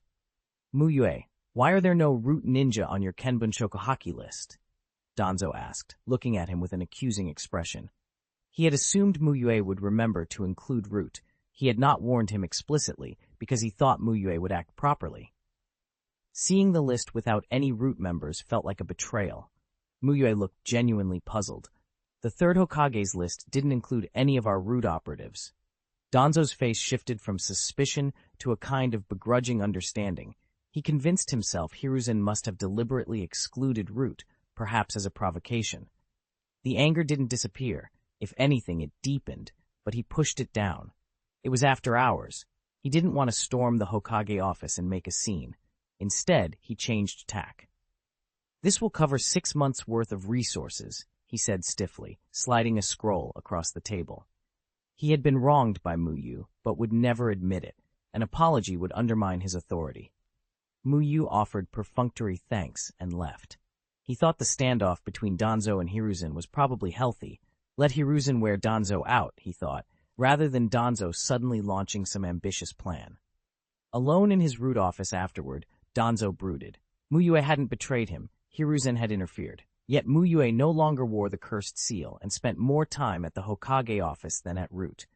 That made Danzo uneasy. With Mu Yue's current strength, if he defected to Hiruzen, Danzo could do little but make life difficult for him. A practical, cold idea formed. If Mu Yue joined Danzo's own experiments with Hashirama cells to try to cultivate wood release, then Mu Yue would be tied to Danzo, invested in the same dangerous projects. The downside was obvious. Mu Yue might become an equal partner, like Orochimaru, rather than a subordinate. Still, there was potential. Danzo considered involving Mu Yue in his collaboration with Orochimaru. Their cooperation was born of mutual blackmail. Each knew the other's darkest secrets. If Mu Yue were in on it, he would be bound by the same risks. Danzo was still thinking through the possibilities when a voice interrupted him. "You sound troubled.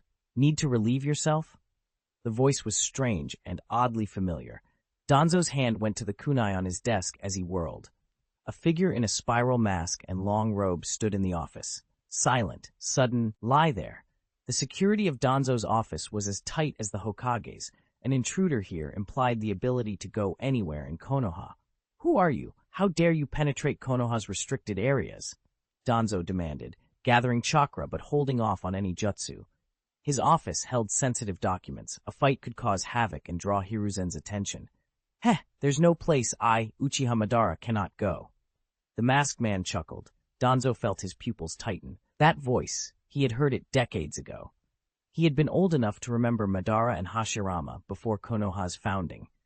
The thought that Madara might still be alive sent a chill through him, but his training kept him cautious. It could be a disguise. There were many techniques that altered voice and appearance. If Madara were truly alive and powerful, why would he be courting cooperation instead of attacking? Danzo forced himself to treat the man as an imposter and probed for information. "You're no longer a Konoha shinobi. State your purpose," Danzo said, keeping the conversation measured. "You desire the Ninshu heritage and the Rinnegan, don't you?" the masked man asked with an amused look. Danzo's chest tightened. How much did this intruder know? Did he have a spy inside Root, or better intelligence in the Land of Rain? "That's what I want," the man continued. "Cooperate with me. I will extract the Ninshu heritage from Sosuke. The Rinnegan will be mine, and we will split the Ninshu knowledge." Danzo's instinct was to refuse. He gave orders. He did not become someone's subordinate. Still, the proposal contained elements he badly wanted. He had been investigating the Ninshu heritage for some time and had found nothing decisive.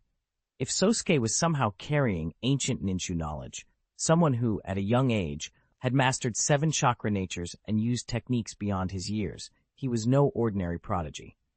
Danzo suspected Sosuke's knowledge came from memories, not personal study. The secret behind Sosuke's power is in his memories, the masked man said gravely. If he can be killed, I can extract those memories completely, regardless of safeguards. Danzo's mind raced, but he was wary. What if this masked man had contingency plans and Danzo ended up with nothing? He negotiated immediately. Cooperation is possible, but under my terms. If we obtain the Rinnegan, I will hold 1 Rinnegan first. Once I confirm the Ninshu heritage you provide is genuine, I'll hand the Rinnegan over. The masked man considered him for a moment, then produced something tangible. He gathered chakra, and, in the middle of Danzo's office, a small tree shot up out of the floor. Wood release. Danzo could not contain his shock. The Rinnegan and Ninshu were tempting, but seeing wood release with his own eyes changed everything. If this masked man had truly unlocked Hashirama's cells, he could produce entire ranks of wood-release shinobi. The thought of an army of living wood golems made Danzo's skin crawl, and thinking about it pushed another possibility through his mind. Could this anonymous visitor actually be Madara, alive and having found a way to extend his life? Danzo adjusted his bargaining. I want both Rinnegan, he said. As compensation, I will give you wood release. It was a bluff in part. He did not possess wood release, but he was prepared to bargain for what he truly wanted. He was cautious. He would give up nothing unless he had to. The masked man agreed to the plan, and they discussed the terms. Danzo's role would be to strengthen his forces in the Land of Rain and, when the time came, use Konoha's power to strike the shinobi sect. He would be notified when to act. Danzo grimaced at the thought of taking orders, but the promise of wood release, the Rinnegan, and the Ninshu heritage was too alluring to pass up. Those things could be his route to finally surpass Hiruzen. As the masked man prepared to leave, he asked one last oddly petty question.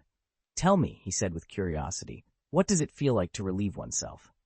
Danzo's eyelids twitched. Whether T was an insult or an attempt to bait him, he said nothing.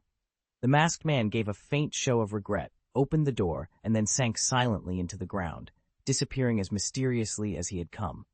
Left alone, Danzo felt the familiar cold wash back in. If the man was truly Madara, he must be weak or otherwise unable to attack the shinobi sect alone. Otherwise, he would not be seeking cooperation. That, at least, gave Danzo some comfort. He considered bringing Orochimaru into the plan, but dismissed the idea. One more partner meant one more claimant to profit. If Danzo grew strong enough, he could always discard Orochimaru later. The next morning, after attending to root business, Danzo went straight to the Hokage office. The Ninshu heritage, Rinnegan, and wood release were all too tempting, but he could not ignore the immediate, tangible benefit of having subordinates trained in Kenbun-shoku haki. He pushed the wooden door open with force. Voices inside rose in a heated argument. When the confrontation ended with a slam, Danzo walked out of the Hokage office, his expression unreadable. Chapter 591, Minato. Am I a stand-in? Finally back. That was really dangerous this time. Dekai stood smiling at the towering Konoha gate, his dark, round face unusually bright. He can't underestimate the other great ninja villages. Kamizuki Izumo nodded in agreement. Iwagakure had given them a serious scare. If not for Jiraiya and Minato Namikaze's strength, their whole unit might have been wiped out. I hope this teaches Iwagakure a lesson for a while. Jiraiya hasn't had much rest either, Minato Namikaze said with a weary shrug. Because Iwagakure hadn't followed up with more immediate action, the higher-ups rotated exhausted ninja off the front lines for rest. Jiraiya should have returned to the village, but the previous near invasion made the leadership cautious, so he remained in the grass country as unit commander. Yes, Dekai agreed, but Iwagakure paid a price. They'll be reluctant to send a large force our way again anytime soon. If other villages took advantage of that weakness, Iwagakure would be really in trouble, Izumo mused. It's hard to predict. Reality isn't always logical, Izumo sighed. If a novel lacked logic, readers could complain. But if reality did, you couldn't exactly find the author and tell them they'd messed up. They chatted as they walked into Konoha. Out of habit, and despite his eagerness to see Kushina and Mu Yue, Minato went to report the mission to Hiruzen Sarutobi first. He knocked on the Hokage's office door. "Enter," came Hiruzen's voice. Minato stepped into the small office and bowed. "Third Hokage-sama." "Ah, Minato, you're back." Hiruzen set down his documents and chuckled, stroking his mustache.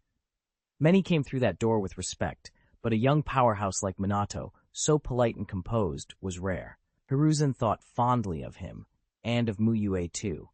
If either had been born a decade earlier, the current fourth Hokage troubles might have been different. After Minato's report, Hiruzen brought up something Mu Yue had told him. "Minato, how is your Kenbunshoku Haki training going?" Minato answered honestly. "I've gotten the feel of it, but I'm still far from mastering it." "That perception ninjutsu is difficult," Hiruzen said, not offering empty praise. He'd tried to train Kenbunshoku himself and knew how hard it was. As a master of over 1,000 ninjutsu, if Hiruzen called something difficult, it truly was. "It's mostly thanks to Mu Yue being a good teacher," Minato added. When Mu Yue taught him, progress was steady. Since Mu Yue left, Minato had noticed his learning slowed. He appreciated even more how effective Mu Yue's instruction had been. "You don't need to be so humble," Hiruzen said. "It's a bit of both." He'd seen Mu Yue's training sessions and recognized his extraordinary teaching ability. To Hiruzen, Mu Yue was worth more than 1,000-man unit. He'd been reluctant to send him to the battlefield, but Mu Yue's mastery of the Flying Thunder God made it survivable. "I'm organizing a long-term special training focused on Kenbunshoku Haki soon. I put your name down, Minato.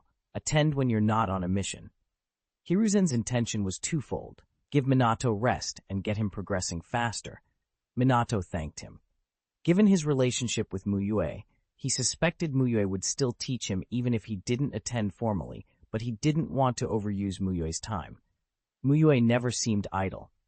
After leaving the Hokage building, Minato went to see Kushina. He guessed Mu Yue would be busy teaching his disciples in the afternoon, so he planned to visit him at dusk. Minato walked quickly to the Uzumaki ceiling house, built for the Jinchuriki, where the Anbu, recognizing him, didn't stop him. He knocked on Kushina's door. Kushina, reading ceiling technique materials in her room, was startled by the knock. Remembering what she'd said on the shopping trip with Mu Yue, she hurriedly opened the door. When she saw Minato, she threw her arms around him. "That hateful old third Hokage, making you run around on missions for so long. Is he trying to work you to death?" she complained, more affection than anger. Minato smiled helplessly. "It's not just his decision.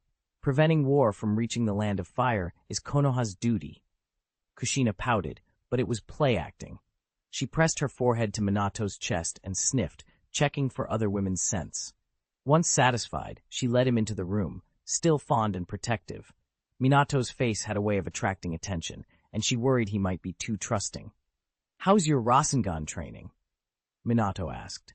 The Rasengan paired well with the Flying Thunder God, and he hadn't developed it for himself, but for someone who could make the most of a massive chakra supply. "Kushina, I've mastered it," she declared, proudly extending her right hand. A swirling chakra sphere about 1.5 times the size of a basketball formed, crackling faintly. Minato's eyes lit up. As the Rasengan's developer, he could tell at a glance she'd not only learned it, but become proficient. "That's thanks to Mu Yue. His ninjutsu teaching might even be better than my sealing instruction," Kushina said, releasing the chakra. "You'll have to thank him properly," Minato said, smiling.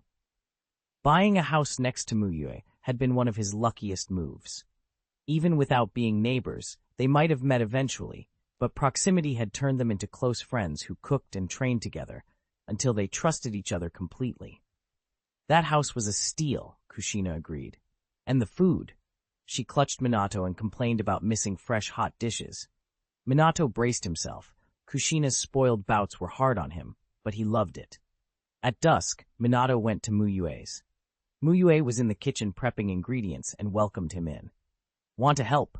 Wash and peel the potatoes," Mu Yue said, not being overly formal. They worked, then carried the dishes to the table. Minato sincerely thanked Mu Yue for looking after Kushina and teaching her the Rasengan. "It was nothing special," Mu Yue deflected. In truth, Minato and Kushina had helped him hugely, introducing him around and giving him vital opportunities. Without Minato's connections, Mu Yue might never have gotten the help he needed. After dinner, Mu Yue asked, Any problems with your Kenbunshoku training? Minato described the trouble-sensing attacks outside his line of sight. He hadn't meant to take up Mu Yue's private time. He'd planned to learn in the formal special training, but the conversation slipped into teaching mode and Mu Yue began explaining. Minato listened, engrossed, and only later felt embarrassed that he'd monopolized the evening. If you think I'm at a disadvantage, teach me a bit of the Flying Thunder God, Mu Yue said, seeing through his thoughts. Have you run into problems with the Flying Thunder God? Minato asked in return. Flying Thunder God was his signature technique. Mu Yue admitted he'd lacked the innate talent for the technique and had only mastered it by drawing it from the system. Without the proper base talent, it was hard to advance past proficiency. Once a skill reached that level, further improvement was difficult. So for once, the roles were reversed. Minato became the teacher as Mu Yue asked questions like a student. After Minato finished explaining, he felt relieved. The mutual exchange made him comfortable. He'd been receiving so much from Mu Yue that giving something back helped him settle the debt he felt. That night, Minato returned home and read. He loved reading and would spend his free time devouring everything from dry ninja theory to dramatic novels. The next morning, he checked in on Obito and their situation, then went with Mu Yue to the south border forest. Even if Mu Yue often led them in the field, Minato was still their captain and wanted to lead them in Konoha. It wouldn't look good to be negligent. Because Minato had been talking with Mu Yue's disciples had already arrived.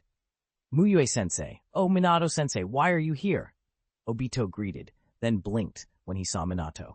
At a distance and without a clear look, he'd even though, the figure might be a shadow clone sent ahead. Minato scratched the back of his head awkwardly.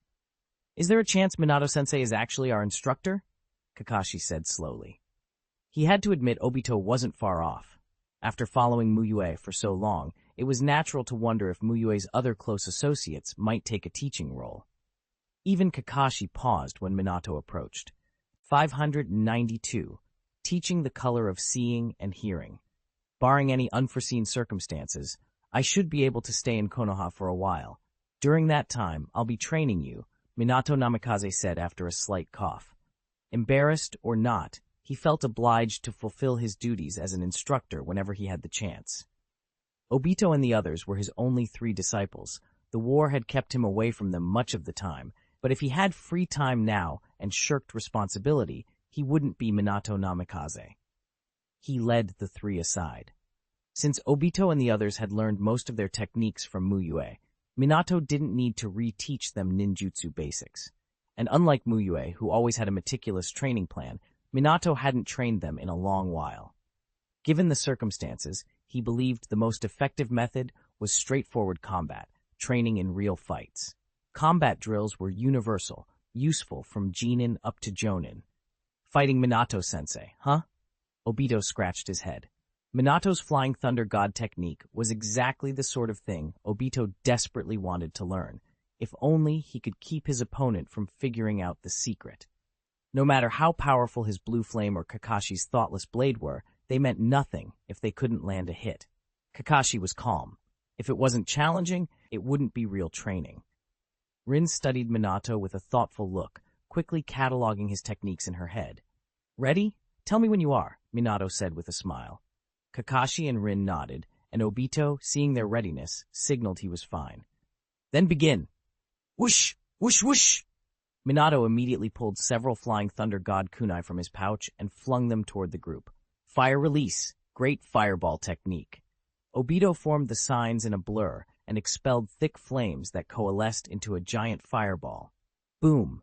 The blast intercepted the incoming kunai. Obito had no reliable counter to the Flying Thunder God. All he could do was keep the marked kunai from getting too close. Summoning technique! Summoning technique! Kakashi and Rin both performed the summoning technique, bringing forth their nin beasts. They were part of the team's strength. There was no reason not to use them. Oh, whoa! Rockruff leapt out, howling, eyes fixed on Minato as it quickly began gathering chakra. Melodic sheltered Rin behind her and formed a ring of healing water with active chakra. Rockruff, using Earth-released chakra nature transformation, shaped a massive rock and hurled it at Minato. Lightning release, false darkness. Kakashi focused his breathing, amplifying his lightning release with precise chakra control, and exhaled a jagged line of lightning. Minato had no intention of taking the attack head-on and flashed away with the Flying Thunder God technique. Obito summoned Charizard. Roar! Charizard cried out at the sight of Melodic, and excited by the chance to fight beside its trainer, flew skyward and unleashed wind blades at Minato. Obito activated his 3-Tomoe Sharingan to sharpen his observation. Against Minato, hitting him was more important than raw power. The three young ninja and their nin beasts poured out ninjutsu at full power. Explosions and clashing techniques turned the training field into chaos. Minato watched and thought, these are strong nin beasts. He'd seen Obito and the others use their summons before, but during the war there had been thousands on the battlefield. Too chaotic to notice individual performance. Now, facing Kakashi and company, Minato realized just how powerful these partners were. Rin's Melodic, in particular, seemed stronger than Rin herself. In that case, I'll have to get serious, Minato murmured. He formed hand signs and split into 2 shadow clones. Combat training was still training. He couldn't simply crush them. If the fight was one-sided, it wouldn't teach them anything. The goal was to strengthen their combat abilities and expose them to varied tactics. When Minato increased his effort, pressure hit them immediately. His Shadow clones could use the Flying Thunder God technique as well, if a little slower than his original body. Even the slower clones were hard for Kakashi, the quickest of the 3, to keep up with.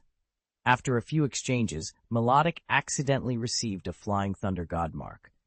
In the next instant, Minato's original body teleported in with a Rasengan, blasted Melodic aside, and tossed a marked kunai.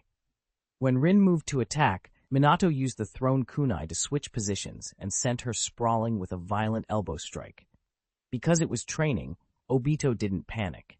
He immediately entered flame-breathing chakra mode, though with his present chakra reserves it wouldn't last long. He'd already activated his Sharingan and used many techniques. Still, he had to gamble. Half a minute later, Obito, injured in the back, collapsed.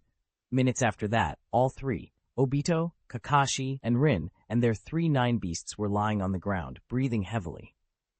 It's hopeless. Flying Thunder God is impossible to defend against, Obito complained. He hadn't expected to win.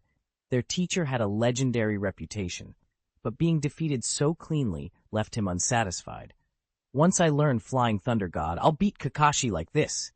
He tried to console himself optimistically. Mu Yue had promised to teach him someday. He just had to grow stronger first. My chakra's still not enough, Kakashi thought with a sigh. If he'd had greater reserves, he wouldn't have been so disordered. His limits forced him to make choices in battle. Without enough chakra, he couldn't maintain lightning-breathing chakra mode. You did very well. When I was your age, I wasn't as good as you, Minato said with genuine praise, wiping sweat from his brow. He honestly believed Obito and Kakashi already surpassed most of Konoha's Jonin. Even Rin, slightly weaker in combat, ranked among Konoha's stronger Jonin overall. Minato felt conflicted. He was proud of his students. He cared for them deeply, but he also knew much of their excellence had come from Mu Yue's instruction, not his. If the war hadn't separated him from them, would they be as strong? His own teaching paled beside Mu Yue's. The thought left Minato a little adrift. Had not fulfilling his duties somehow turned out to be a good thing for them?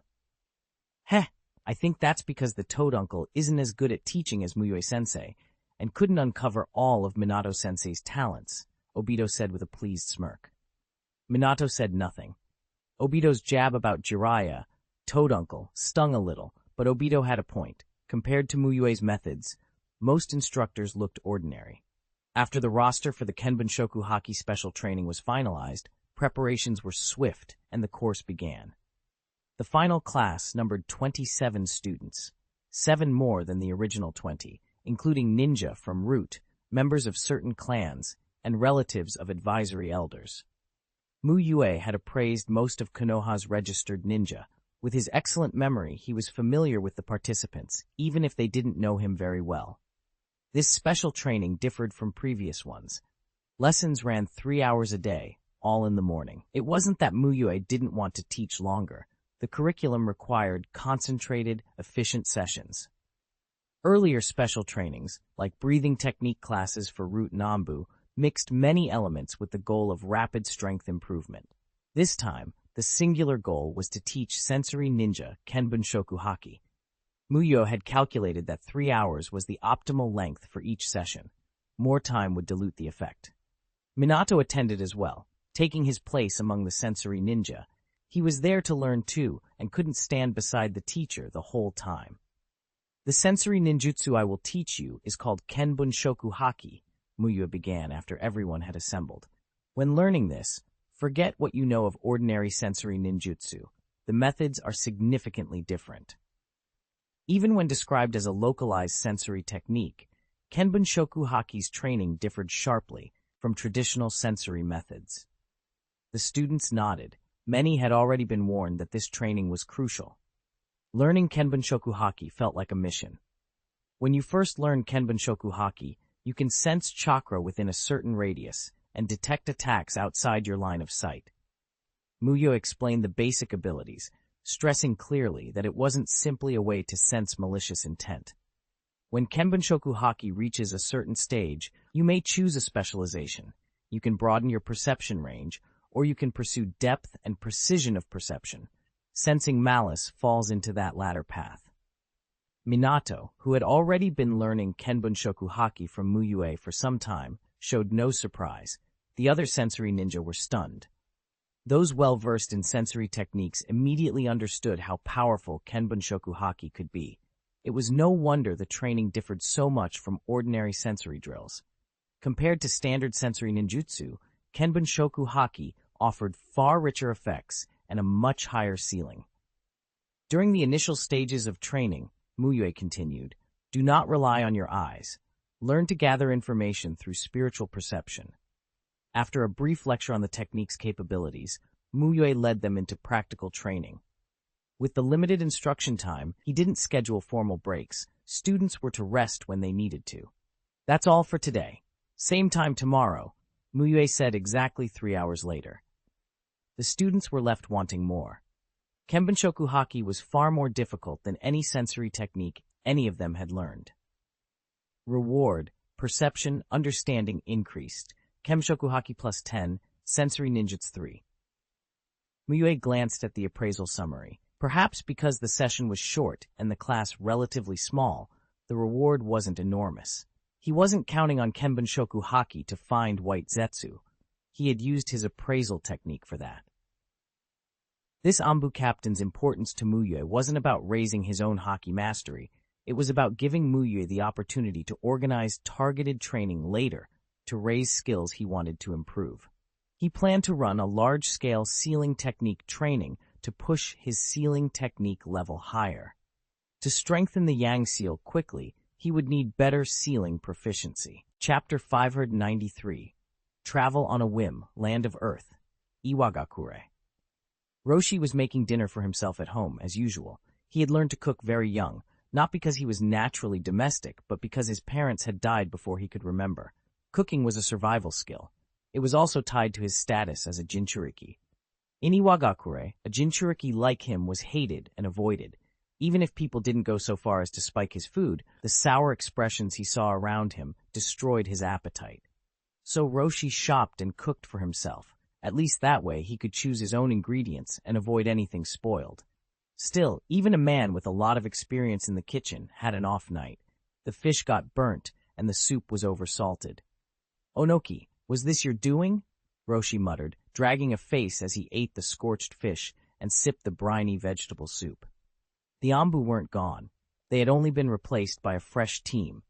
If he let his imagination run dark, maybe they were even stronger than before. An attempt to make sure he really couldn't leave. He sighed and began clearing the table. "Should I go?"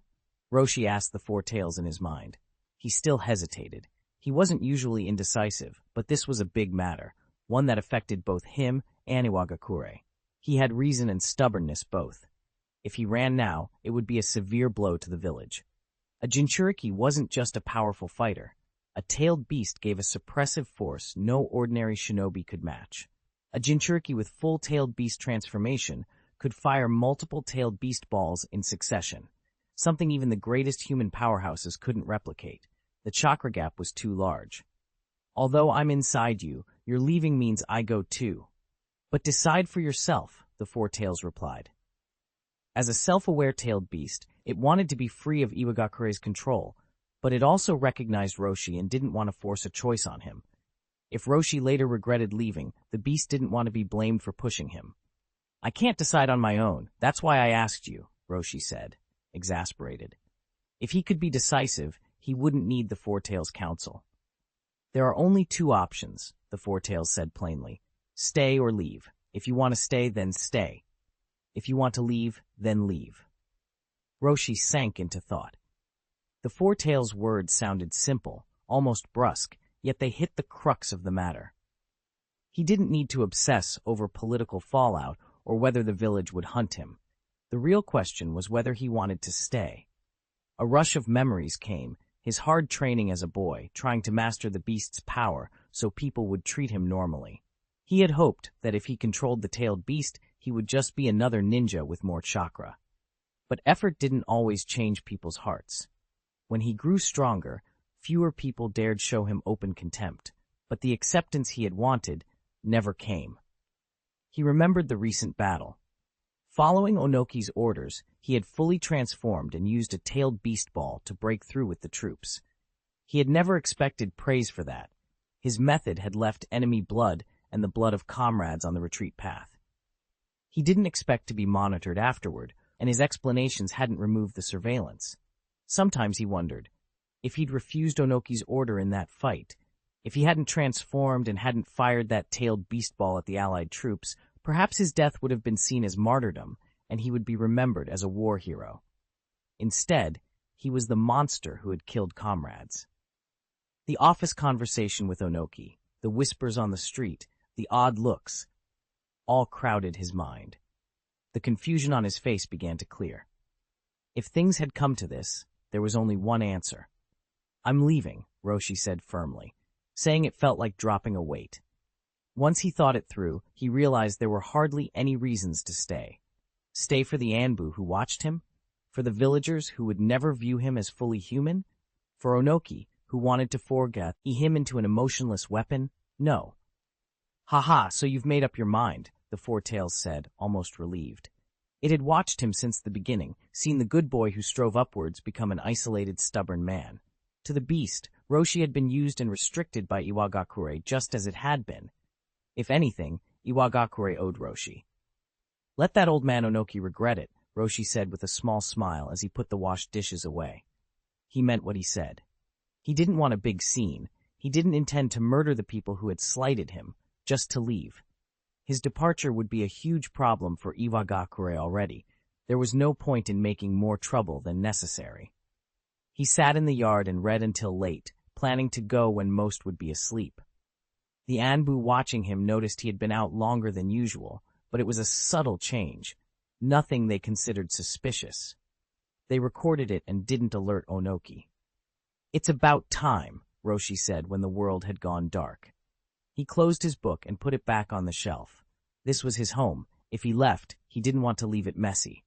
Maybe someday he'd return. Then he walked to where the Anbu were hiding. He suspected a sensory ninja might be among them. Leaving by earth release recklessly could spring a trap. The Anbu were surprised to see him approach without concealing himself. "He found us?" one of them said, astonished. They had replaced the previous team for a reason, but Roshi's anti-reconnaissance had spotted them quickly. "Roshi, what do you intend?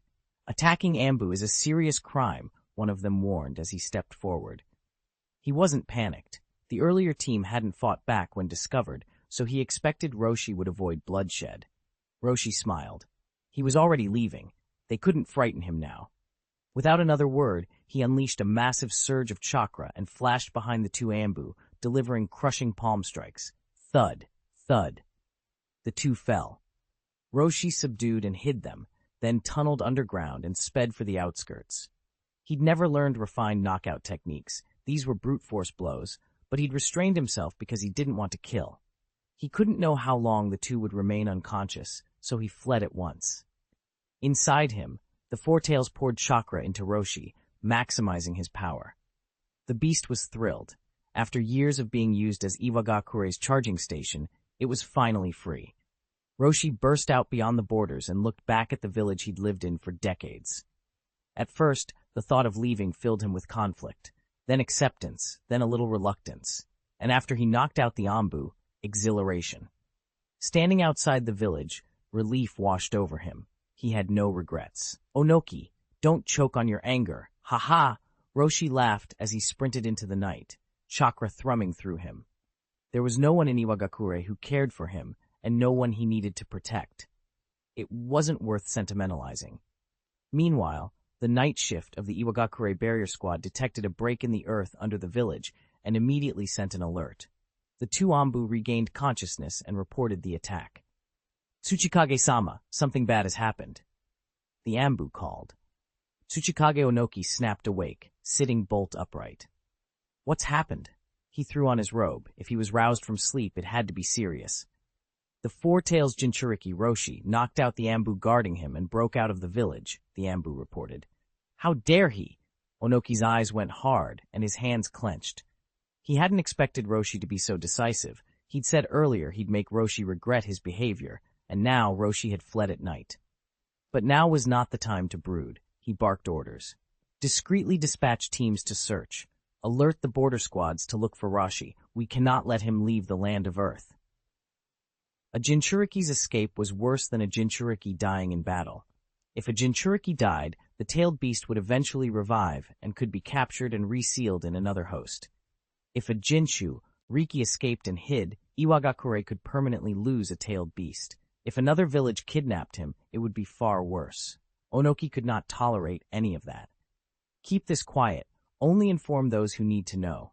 Other villages must not learn Roshi escaped," he added. If news leaked, other villages might move to eliminate him or steal the Four Tails. If they didn't know, they'd still have to factor the Jinchuriki into any war plan against Iwagakure.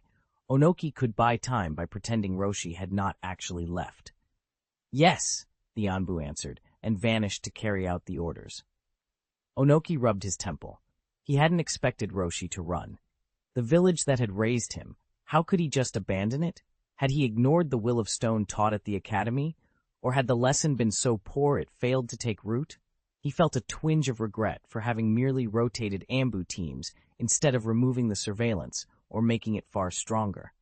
If Roshi had planned to defect, the monitoring had been the right response. A Jinchuriki with thoughts of fleeing, who had already accidentally killed comrades on the battlefield, had to be watched. Still, a nagging thought whispered that stubbornness had played a part on both sides. If one of them had been less stubborn, perhaps things would have turned out differently. He pulled his robe tighter and hurried to the Tsuchikage building. There was no use indulging in what-ifs. Roshi had fled, and the only thing that mattered now was how to minimize the damage to Iwagakure. 594. Update at noon. A quick explanation. As the title says, I've run into some issues and hit a bit of writer's block. It's very unlikely I'll finish before midnight tonight, so please don't wait up. Check again tomorrow. Today also happens to be the 1-year anniversary since I started publishing this book, which makes this even more frustrating. But don't worry, today's update won't be skipped, it'll just be delayed. The recent stretch of the plot has been brutal. Uchiha Madara's conspiracy, Danzo Shimura's clash with the Shinobi sect, and the climax of the Shinobi World War are all coming up. Of those, Madara's part and the war's climax are the most crucial sections of the whole book. I've been deleting and revising constantly to avoid writing poorly, which makes progress slow. That's why updates have been sporadic lately, just enough to keep my attendance streak. Honestly, I'm eager to get through the war and deal with Madara, because then I can move on to some really fun scenes. Obito, trained by the protagonist, traveling to another world to fight the original Obito. Imagine the original Obito's face when he sees another world versions of himself and Rin. What would he do?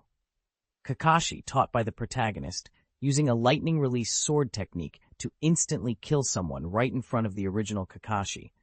2 Might Guys releasing youth together. Edo Tensei Nagato and Edo Tensei Itachi running into the Nagato and Shisui trained by the protagonist. Just thinking about these threads makes me excited. But those are extended plot lines. The Third Shinobi World War and Uchiha Madara are the true core.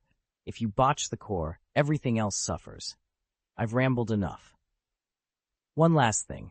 I'm working on a chapter outline now, which should make writing smoother and help avoid sloppy passages. If it works, I'll write more words over the next few days. It might not be multiple chapters. I'm aiming to match average subscription expectations, but the word count will be above the full attendance mark. If it doesn't work, just pretend I never said anything. Let the promising shouju quietly perish. 595. To meet Sosuke Six Paths City, Land of Rain. Sasori woke to the steady patter of rain, frowning as the small droplets tapped against the roof. The endless drizzle only sharpened the irritability he was already carrying. He slipped quietly to the door, cracked it open, and scanned the corridor. Satisfied there were no hostile shinobi lurking, he closed the door and returned to the bed to continue trying to refine chakra against the sealing technique in his body. 10 minutes later, he opened his eyes, disappointment plain on his delicate features. This sealing technique is unexpectedly strong, restrictive, and self-sustaining, he muttered, frowning. Sosuke's seal was more formidable than he'd imagined. Sasori had thought he could wear it down in time with his own skill, but after more than 2 months there had been no progress at all. If he couldn't break the seal, even escaping Six Paths City would be pointless. He wouldn't be able to cultivate, defend himself, or carry out the revenge he'd spent years planning. A shinobi without chakra wasn't a shinobi. How could he hope to kill Kakashi Hatake that way? Kakashi wasn't just any ninja, he was a genius. Do I really have to wait to be released by the shinobi sect in 10 years? Sasori clenched his fists.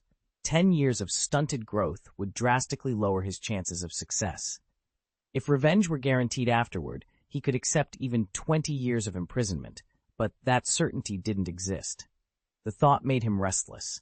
He glanced at the clock. 6:40. 10 minutes until the cafeteria opened, 40 until it closed. Sasori usually went early to avoid queues. He hated waiting, but he had no appetite today. His mind was consumed by the seal. No matter how he tried, he couldn't affect it. He lay back and stared at the ceiling. A knock sounded on the wooden door. Sasori ignored it. Another, harder. Since the door remained closed, Nagato simply pushed it inward. He scanned the room and relaxed when he saw Sasori lying on the bed and no sign of any dangerous red fluid. "Why aren't you eating or working? Today isn't an off day," Nagato said quietly. Six Paths City didn't support freeloaders. Prisoners were expected to work. Sasori stayed silent, staring at the ceiling. "You know what you're doing is pointless. It'll only lengthen your sentence," Nagato continued. He knew Sasori wanted to leave the sect and get revenge as soon as possible. At the words, "lengthen your sentence," Sasori turned his head and sat up. "I want to see Teacher Sosuke," he said clearly. He was impatient but not reckless. He understood that open resistance would only make things worse. He wasn't refusing to cooperate simply out of spite. He wanted to negotiate with the shinobi sect. Though his position was weak, Sasori possessed the unique human puppet technique. At first he'd tried to escape and refused to deal. Now, with Sosuke's seal proving so strong, he had to talk. "Teacher Sosuke isn't someone you can see whenever you want," Nagato replied. He was the only one who knew how busy Mu Yue, Sasuke's other identity, was, and he couldn't bring trouble on him. "If you have something important, tell me. If you can restore my freedom or break the seal, tell me that," Sasori shot back. "No," Nagato answered crisply. He had no authority to free prisoners, nor the ability to undo Mu Yue's sealing technique. Sasori's smile was sharp. "Then what good is telling you anything?" He hadn't really expected Nagato to help. He just wanted to needle him. If Nagato hadn't wounded and captured him, Sasori might already have succeeded in a second assassination. Nagato was the enemy who'd ruined his plan. Still, Nagato ignored the barb. "If it's truly important, I'll report it to Teacher Sosuke," Nagato said. "Of course it's important," Sasori replied. "It's the most important thing in my life. Revenge." Nagato hesitated. He opened his mouth, then closed it. He had wanted to tell Sasori how painful a life spent on hatred could be, but he himself had watched his parents die. That memory made it hard to pre-atch detachment. Sasori noticed the silence and pressed on. "My parents were killed by Konoha shinobi," he said abruptly. Nagato cut in, surprising him. Mine were too. He told Sasori the story, the memory as vivid and terrible as ever. It had been an ordinary, pitch-black rainy night, and rain was nothing unusual in the land of rain. 2 Konoha shinobi had broken into his home to scavenge. Nagato's parents had hidden him, trying to protect him, but a knocked-over jar gave them away. The Konoha shinobi murdered his parents, and their bodies lay in a pool of blood. Sasori might have expected Nagato to be furious, to seek vengeance. Instead, Nagato's tone was calm. I hate the Konoha shinobi who killed my parents. I hate any shinobi who murders innocents in war, but I don't hate all Konoha shinobi. Before Jiraiya and Mu Yue became a part of his life, Nagato had hated them all. But becoming students, seeing differences in people, had taught him otherwise. Bad people existed, so did good ones. That understanding was why Nagato could not simply encourage Sasori to drown in hatred. But it didn't mean he had no sympathy. He'd experienced the same loss. Sasori listened, puzzled. So you expect me to stop just because Kakashi Hatake wasn't the one who killed my parents? He asked. Nagato wasn't offering that neat solution. He wasn't asking for Sasori's hatred to be erased, only explaining that he, too, knew pain. Then he changed the subject. I can take you to see Teacher Sosuke if you help me with a mission.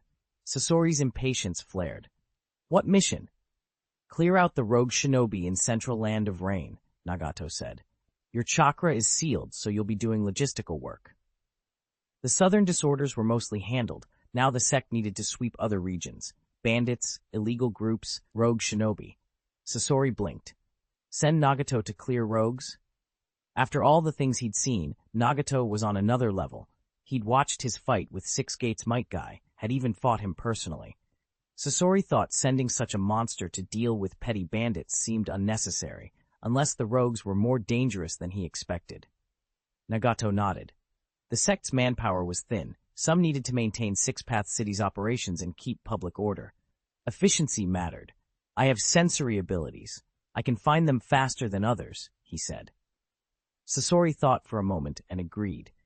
Nagato wouldn't have the chance to kill him. If Nagato had wanted him dead, he could have done it with the Shinra Tensei months ago. Over the past 2 months, Nagato had been his main contact. Sasori had some understanding of him and chose to trust that bit. Nagato made a few arrangements and then took Sasori into the Central Land of Rain.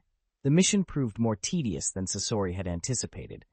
The rogues weren't as strong as elite shinobi, battles were brief, but finding them meant traveling from village to village, sometimes a day or two of searching for a fight that lasted less than a minute. The pattern was ridiculous. Search for 2 days, resolve in an instant. Do you find this tedious? With your power, you could refuse this whole mission and no one would complain, Sasori said after one such operation, exhausted by the tedium.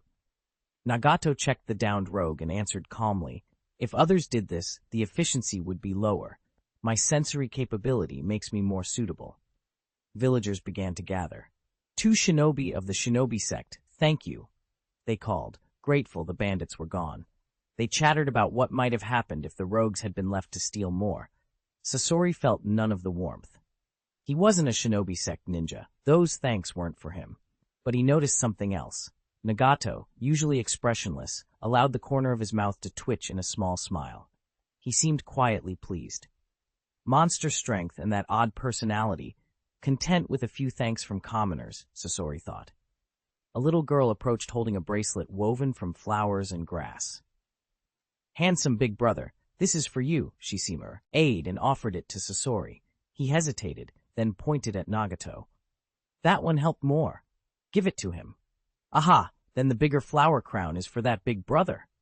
The girl produced a crown several times larger and scampered to put it on Nagato's head. And you shouldn't call your big brother that guy, she added solemnly. Sasori stared. Since when had Nagato become his brother? The child's confusion melted when she added, I wish you an early reconciliation with your big brother, and pressed the small bracelet into Sasori's hand before running off. When the villagers had dispersed, Nagato looked at Sasori and said simply, I will take you to see Teacher Sosuke later. Sasori's face returned to its usual indifferent mask, and he nodded. 596. Kakashi Yang sealed form Fing seal form. After returning to the shinobi sect, Nagato first went to Mu Yue to report. Once Mu Yue confirmed there were no problems, Nagato brought Sasori into Mu Yue's study. Mu Yue didn't begin with questions. He set his book down and motioned for them to sit. Sasori used the quiet moment to study the Land of Rain's newly risen legend. He had been at the youth martial arts tournament, but had never paid much attention to Mu Yue. This was only the second time the two of them had met face to face. The first had been in prison. Seated in the study, Mu Yue looked more like a literature teacher than a hardened ninja. Yet Sasori had no intention of underestimating him. Mu Yue's reputation wasn't empty talk. Even a famous and powerful man like Hanzo had been unable to gain the upper hand against him. In an outright confrontation, even with the third Kazakage's human puppet, Sasori wasn't confident he could beat someone like Mu Yue. Sasori thought of the sealing scrolls that had been confiscated from him. He felt a small relief that he had abandoned the third Kazakage's puppet body at the end of the battle. Otherwise, the situation might be far worse. If people believed he had assassinated the third Kazakage, the consequences would be dire. Tsunagakure would no longer factor in Chiyo's feelings and would put a bounty on him. Sasori had never cared much about his own safety before, but now, wanting revenge, he didn't want any unnecessary complications. Mu Yue set his teacup down, took a small sip, and looked at Sasori. Nagato told me you wanted to speak with me. Sasori hadn't even opened his mouth yet, and Mu Yue had already guessed his purpose. As a prisoner, what else could he want but an early release? That's right, Sasori replied. I want to make a deal. I possess a unique puppet technique unlike any in the ninja world. If you help me unseal the sealing jutsu on my body and release me early, I'll teach you the technique, plus make 3 puppets for you free of charge. He laid out his terms in a single breath and looked at Mu Yue calmly, convinced the offer was generous enough that Mu Yue couldn't refuse. After all, he had only attacked a few Konoha shinobi. He hadn't killed anyone from the Land of Rain. Mu Yue had no direct cause to trade such a valuable technique for a few outsiders. If that's all you have to say, you can leave, Mu Yue said lightly, refusing. Sasori blinked. Mu Yue's face hadn't changed. Sasori's human puppet technique might be extraordinary, but to Mu Yue and the shinobi sect it seemed useless. Puppet techniques wouldn't raise Mu Yue's combat power, and the sect had no one who knew how to use puppets. They couldn't even make use of it if they had it. You mean you refuse? Sasori frowned and then tried to clarify. My technique, the human puppet technique, can turn human corpses into puppets. These puppets can use the ninjutsu they had in life, and they can even inherit bloodline limits. Sasori felt he hadn't described it properly. Now Mu Yue would understand its value. Mu Yue's answer didn't change. If that's all, then you can leave. Sasori stared at him in disbelief. He had expected astonishment, a higher demand for more puppets, or that Mu Yue might try to recruit him. He had never imagined such a prompt and absolute refusal. To Sasori, the human puppet technique was a leap forward for puppet art. Nagato, by contrast, merely showed an expression of as expected. He knew that the Konoha shinobi Sasori had attacked were Mu Yue's own disciples. Nagato thought Mu Yue had already been very merciful, not killing Sasori outright, even though Sasori had attacked Mu Yue's people and seemed likely to try again. 10 years of forced labor was lenient, in Nagato's view. Now Sasori still wanted early release to settle scores. To Nagato, it looked like Sasori was tempting death. Sasori tried again. You're not a puppet master, so you may not see the significance. If you killed Hanzo and used my technique to turn him into a puppet, you'd have a Hanzo with no will, complete, Ely, under your control. And, he added, lowering his voice a little, if you apply it to yourself, you can achieve a kind of eternal life. He even revealed that human puppets had a chance at eternal life, trying to make Mu Yue see the technique's worth. Mu Yue still refused. Sasori felt deeply unappreciated. To possess something like that and not be able to trade it for freedom was maddening. He raised his offer. Make it 5 puppets, he said. Release me 5 years early and let me study puppet techniques in my free time. What worried him was wasting 10 years. 5 years would let him continue to grow and still take revenge. For a moment, Mu Yue didn't answer. Then he asked, calmly, can your technique make only part of a limb, something that functions like an ordinary hand or foot? Mu Yue wasn't particularly interested in human puppets themselves, but if the technique could produce usable prosthetics, that would be valuable. For most shinobi, hands and feet mattered. Without hands, you couldn't form seals. Without feet, you lost mobility. Losing even one limb usually meant retirement. If prosthetics could be worn and trained with, they might even outperform natural limbs. Puppet arms could house mechanisms that normal limbs couldn't, and such prosthetics would help both ninja and civilians. Technically, yes, Sasori said, but it's not very meaningful. If you're going to change someone, change the whole body. Partial replacements are neither fully one thing nor the other. Mu Yue let that pass. If you want to cooperate, you can, but forget your own conditions. These are my terms. If you accept them, we'll cooperate. If not, this ends now. Sasori clenched his fists. He'd already lowered his demands, and Mu Yue still wouldn't agree. Mu Yue's composed face made Sasori furious. Then, Mu Yue outlined his offer. I don't need you to make human puppets for me. If you perfect the technique and can create limbs that ninjas and ordinary people can use normally, I'll reduce your sentence by 5 years. From now on, you won't do regular forced labor. Nagato will assign your work. If Nagato deems your performance excellent, your sentence can be further reduced by 1 to 4 years, depending on your results. It made sense not to waste a skilled craftsman like Sasori on manual labor. Mu Yue intended to have Nagato manage him. Nagato had already been in mind to benefit from Sasori's skills. On hearing the offer, Sasori's clenched fists relaxed. Mu Yue's proposal was actually better than what Sasori had proposed to begin with. Even without any extra reductions from Nagato, he'd get 5 years off. With the maximum additional reduction, he might serve only a single year. Sasori felt he could not understand Mu Yue's priorities. Giving up a technique that could enhance strength and offer eternal life in exchange for developing prosthetic limbs seemed bizarre. Do you accept? Mu Yue asked with a faint smile. He genuinely did not care much when Sasori would be released. Against the shadow players like Black Zetsu and Uchiha Madara, Sasori was a minor problem. Sasori made one last point. I need the seal undone while I research the puppet technique. It will be unsealed for you then, Mu Yue replied. With Nagato supervising, unsealing Sasori wouldn't be dangerous. A Sasori without any puppets facing Nagato could be easily controlled. Accept, Sasori answered immediately. Mu Yue's terms were better than his own, and even if Nagato didn't award him additional reductions, he wasn't losing out. After they settled the cooperation, Nagato took Sasori and left Mu Yue's study. You just finished a mission today, so take a day off, Nagato decided. You don't have to join the construction team, and you don't need to research puppet techniques today.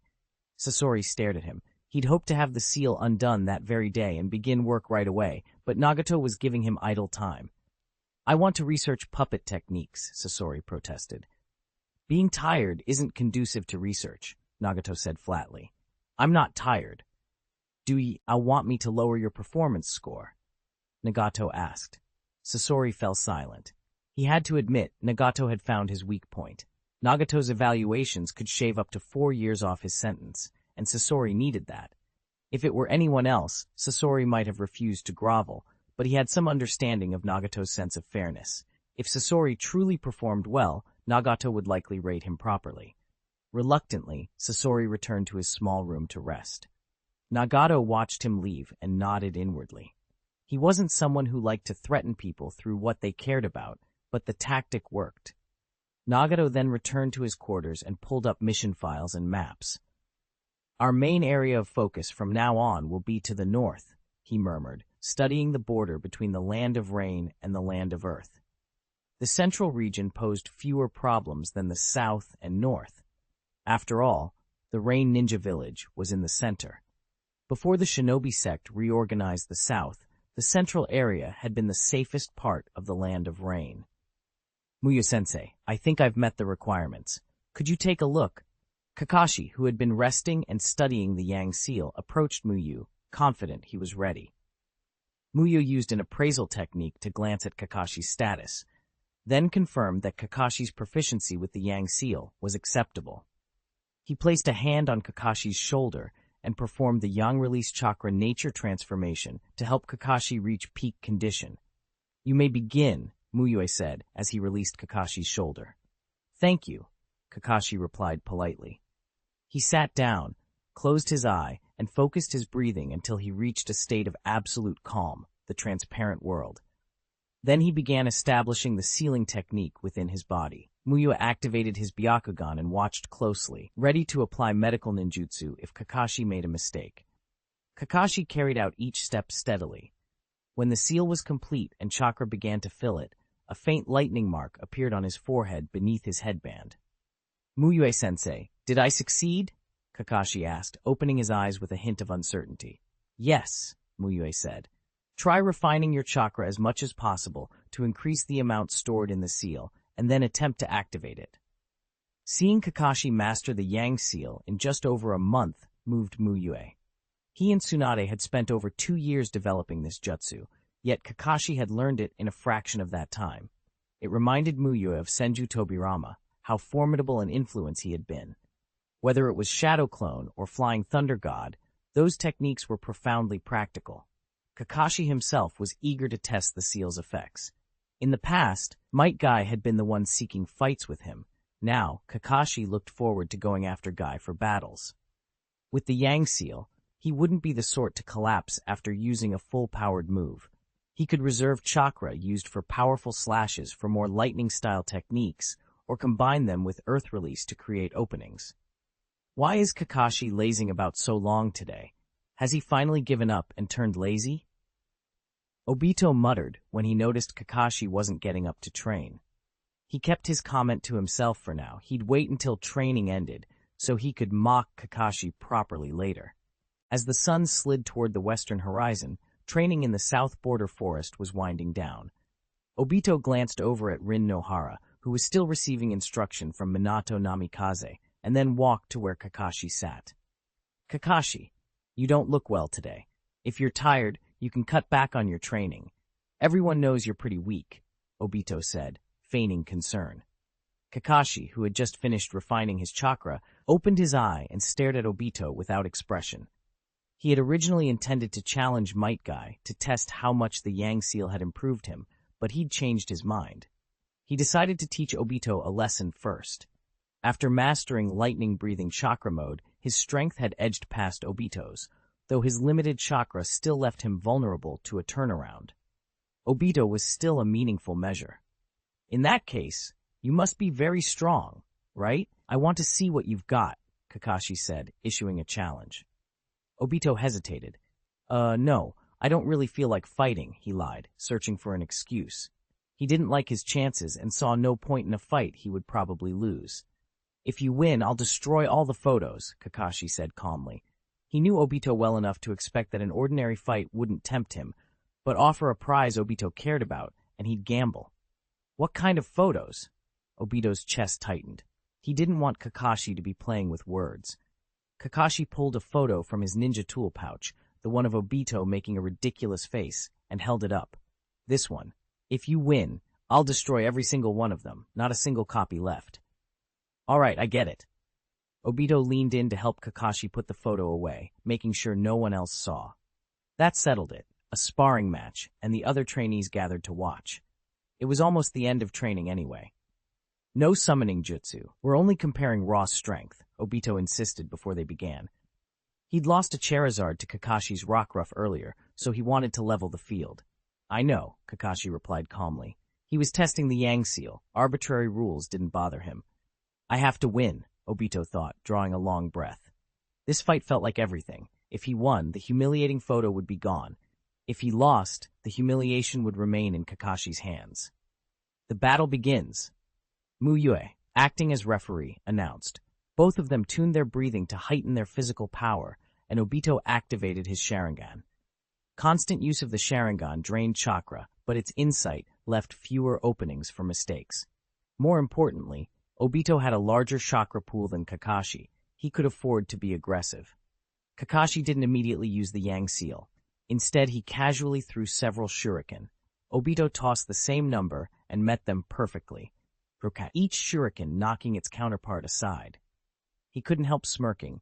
Shuriken had been his specialty in the academy, and the Sharingan made precise timing easy. Shadow Clone Technique. Kakashi formed hand signs and split into 3 figures. "Clones, I'll burn you all in one go," Obito shouted, Fire release fire dragon flame bullet. He gathered chakra in his throat and spat out a broad wall of flame. Earth release, earth flow wall. Kakashi formed seals and raised a thick earth barrier. The fire scorched the wall, but failed to break through. Obito divided the sea of flame into 3 fire dragons to attack from both sides and above. Fire dragon flame bullet was flexible and wide-reaching. 3 Kakashis suddenly emerged from behind the wall, weaving through the space between the fire dragons and charging at Obito. His face didn't change. He had expected it. Kakashi had transparent world. An earth wall might block sight, but not Kakashi's perception. Flame-breathing chakra mode. Obito pushed his breathing to the edge and entered the mode.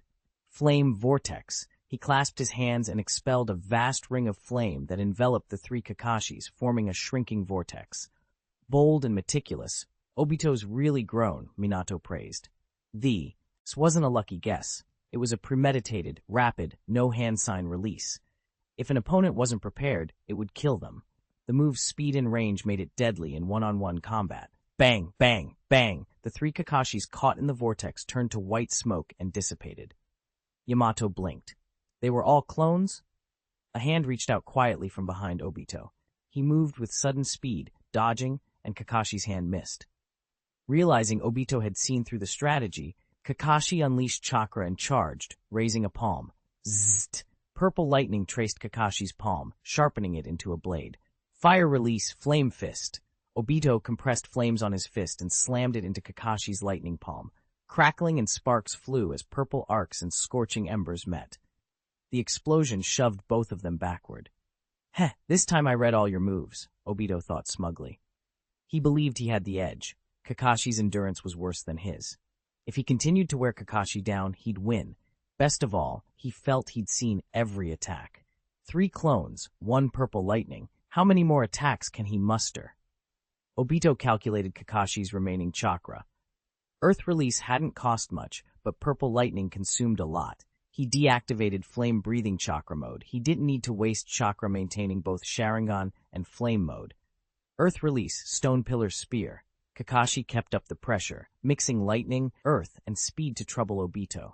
None of the attacks finished him, and Obito's grin widened. Haha, after using all that ninjutsu, even if he switches to lightning-breathing chakra mode, he won't have extra chakra left, Obito thought, already seeing victory. Let me teach you a lesson. He unleashed a massive attack. Fire release, great fireball technique. A giant fireball roared toward Kakashi. Kakashi, with chakra nearly spent, chose to dodge using body flicker. Obito chased, flipping offense and defense. Is Obito going to win? Rin asked, surprised. She'd always favored Kakashi. Metkai shook his head. Not necessarily. Kakashi still hasn't used lightning-breathing chakra mode. It was simply a gut feeling for his best friend. Seizing the moment, Obito entered flame-breathing chakra mode again and pushed to win within 2 minutes. Kakashi pressed his palms together in a distinctive seal, ring and pinky interlocked, the other 3 fingers overlapping. Yang seal release. Kakashi opened it, and a torrent of sealed chakra propelled him into lightning-breathing chakra mode. His body leapt in capability and his aura surged. What's? Obito's Sharingan couldn't see chakra as precisely as Byakugan, but it showed a huge reservoir pouring out of Kakashi.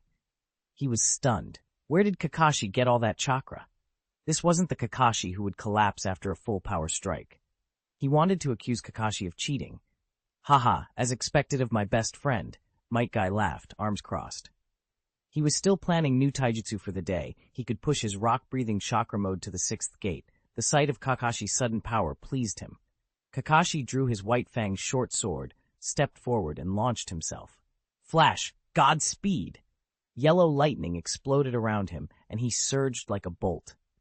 Obito tried to retreat, but Kakashi's speed closed the distance. Fire release, Fire Dragon Flame Bullet. Obito used his flame mode boost to spit a wall of flame, hoping to keep Kakashi at bay. One thought cut. Purple lightning flowed from Kakashi's palm into the white fang, extending it into a purple katana. With a crackling slash, the lightning split the incoming flames in 2 and dispersed them. Before anyone could fully process it, Obito was thrown to the ground, his chest scorched with lightning marks. The ground in front of him was carved into a scorched trench. It was clear Kakashi had held back. If the slash had connected fully, it might have cut Obito in two. Remarkable. Even Senior White Fang might not achieve such a slash, Minato murmured. In raw single-strike Po, where Kakashi's attack rivaled the great swordsman's, and this was at 11 years old. Astonishing. Kakashi wins, Mu Yue announced. For those who knew, there had been no real suspense. With the Yang Seal, a full-strength Kakashi was on another level. Kakashi had always been limited by his chakra reserves. The Yang Seal had changed that equation. 598. Coach, I want to learn just as I thought. Thanks to the Yang Seal, I have more tactical options. Kakashi thought after deactivating the seal. If he hadn't cultivated the Yang Seal beforehand, he wouldn't have been able to exhaust so many ninjutsu to wear Obito down. He would have had to conserve chakra for lightning-breathing chakra mode. With the Yang Seal, he could store surplus chakra and use it later, comfortable enough that, even after draining himself, he still had enough left to unleash a thoughtless blade. Kakashi, how do you have so much chakra? Obito blurted out. Mu Yue's healing had restored him, but he was furious. Not only had he lost to Kakashi in front of Rin, he'd also failed to destroy the photo. Still, his curiosity outweighed his anger. He couldn't understand the sudden surge in Kakashi's chakra. Uchiha who awakened or evolved their Sharingan often experienced chakra growth, but Kakashi wasn't Uchiha, and the increase was far too large to be explained that way. Yang Seal. Kakashi didn't hide it. He took off his forehead protector, revealing the lightning mark on his brow. There was no need to hide it. After all, they were teammates, and full transparency was better. The Yang Seal stores excess chakra, which you can then use to activate a breathing technique chakra mode. Obito stared. There was such a thing? Was that practically doubling chakra? Mu Yue, you developed this technique? Minato asked with surprise. When he first met Mu Yue had hinted at a similar concept, and they'd even discussed it with Jiraiya. Back then, Jiraiya hadn't been optimistic. The difficulty seemed immense. Roughly, yes, Mu Yue replied, nodding. It's not the final version yet. There's still room for improvement. The current Yang Seal worked, but it fell short of Mu Yue's original design. Teacher Mu Yue, I want to learn it too. Obito immediately brushed off the dust from his clothing. His Sharingan already gave him more chakra than typical shinobi, but it still wasn't enough. If he could sustain his Sharingan and flame-breathing chakra mode throughout a fight, his combat power would rise dramatically. You can't learn it yet, Mu Yue said, shaking his head. You can only learn it after you master the transparent world. The Yang Seal was more complex and required a higher threshold than the Yin Seal. Huh? Obito was stunned. He had to master the transparent world first? How long would that take? He remembered the transparent world as the pinnacle of the breathing technique, harder even than the breathing technique chakra mode. Except for Kakashi, who had somehow mastered it before mastering chakra mode, none of Mu Yue's other disciples showed any sign of reaching that plane. Shisui maintained a neutral expression. He felt tempted, who wouldn't want more chakra, but he also thought of one thing right away. Since Mu Yue had only taught it to Kakashi, there must be a restriction. Maybe only Kakashi could learn it. If this were a universally applicable ninjutsu, why wouldn't Mu Yue teach it to everyone? Yamato scratched his head. These topics were beyond him. He hadn't even mastered constant state, let alone breathing technique chakra mode or the transparent world. I'll wait for teacher Mu Yue to teach me Flying Thunder God, Obito sighed inwardly. Even if he reached the threshold to learn Flying Thunder God, that didn't guarantee he'd master the transparent world. The Yang Seal felt remote and vague. Flying Thunder God, though distant, at least felt tangible. Kakashi said his goodbyes to his teachers and senior disciples and prepared to go home. He'd expended most of his chakra and a great deal of energy, and it wasn't wise to fight Metkai again. He planned to refine his one thought cut before their next encounter. Obito returned home, ate, trained for a while, and read in his study. He was behind Kakashi in strength and couldn't catch up quickly, so he'd improve in other ways. Land of Rain, northwestern border. It really lives up to its name. The Land of Rain, Roshi said, low, oaking up as raindrops fell. Thick, dark clouds pulled a black curtain across the sky, blotting out the sun. Whether fate or bad luck, the moment Roshi arrived, the weather turned overcast. He took a deep breath. The air was noticeably more humid than in the land of Earth. "I'll treat it as a local specialty," he said with a faint smile and walked on in the rain. After a while, he stopped and looked back. The rain had thickened into a curtain that blurred distant shapes. Mountains and buildings lost their sharp outlines as if wrapped in mist. "Farewell, land of Earth." Roshi turned and waved at the distant mountains. Iwagakure was his birthplace and homeland, but it had never held truly happy memories for him. Still, he might visit someday. He could at least remember the good, his first successful use of tailed beast chakra, his first full-tailed beast transformation. The rain intensified, big drops splashing on mud and leaves. Roshi kept walking, unfazed. With his constitution, he wouldn't get sick from this. If he wanted to avoid getting wet, he could have used melting-style chakra mode, but he needed to stay low profile. "Young man, don't stay out in that rain. Come take shelter," a villager called from his doorstep. Roshi had intended to pass by, but the four tails inside him spoke up. "Roshi, aren't you touring the ninja world? It'd be a shame to come to the land of rain and only meet a single ninja master. You should mingle a bit."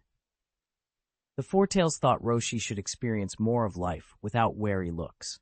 Roshi agreed and walked toward the villager. The villager scrutinized Roshi. Roshi had kept a transformation technique the whole way to avoid being recognized by Iwagakure Shinobi, so he looked like a clean-shaven young man in plain clothes, carrying no weapons. Still, the villager felt uneasy. The man's demeanor didn't match his appearance. He didn't dare make any sudden moves and kept silently wiping rain from his body, secretly hoping Roshi was an ordinary man and not a ninja intruder. Roshi, unused to ordinary conversation, found the moment awkward.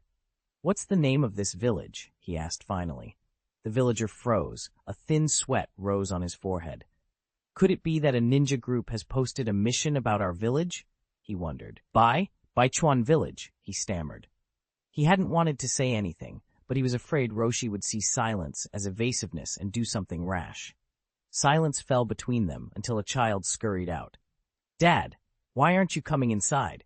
You won't dry your clothes just by wiping them." The villager's hand stilled. His nerves made him overdo the wiping.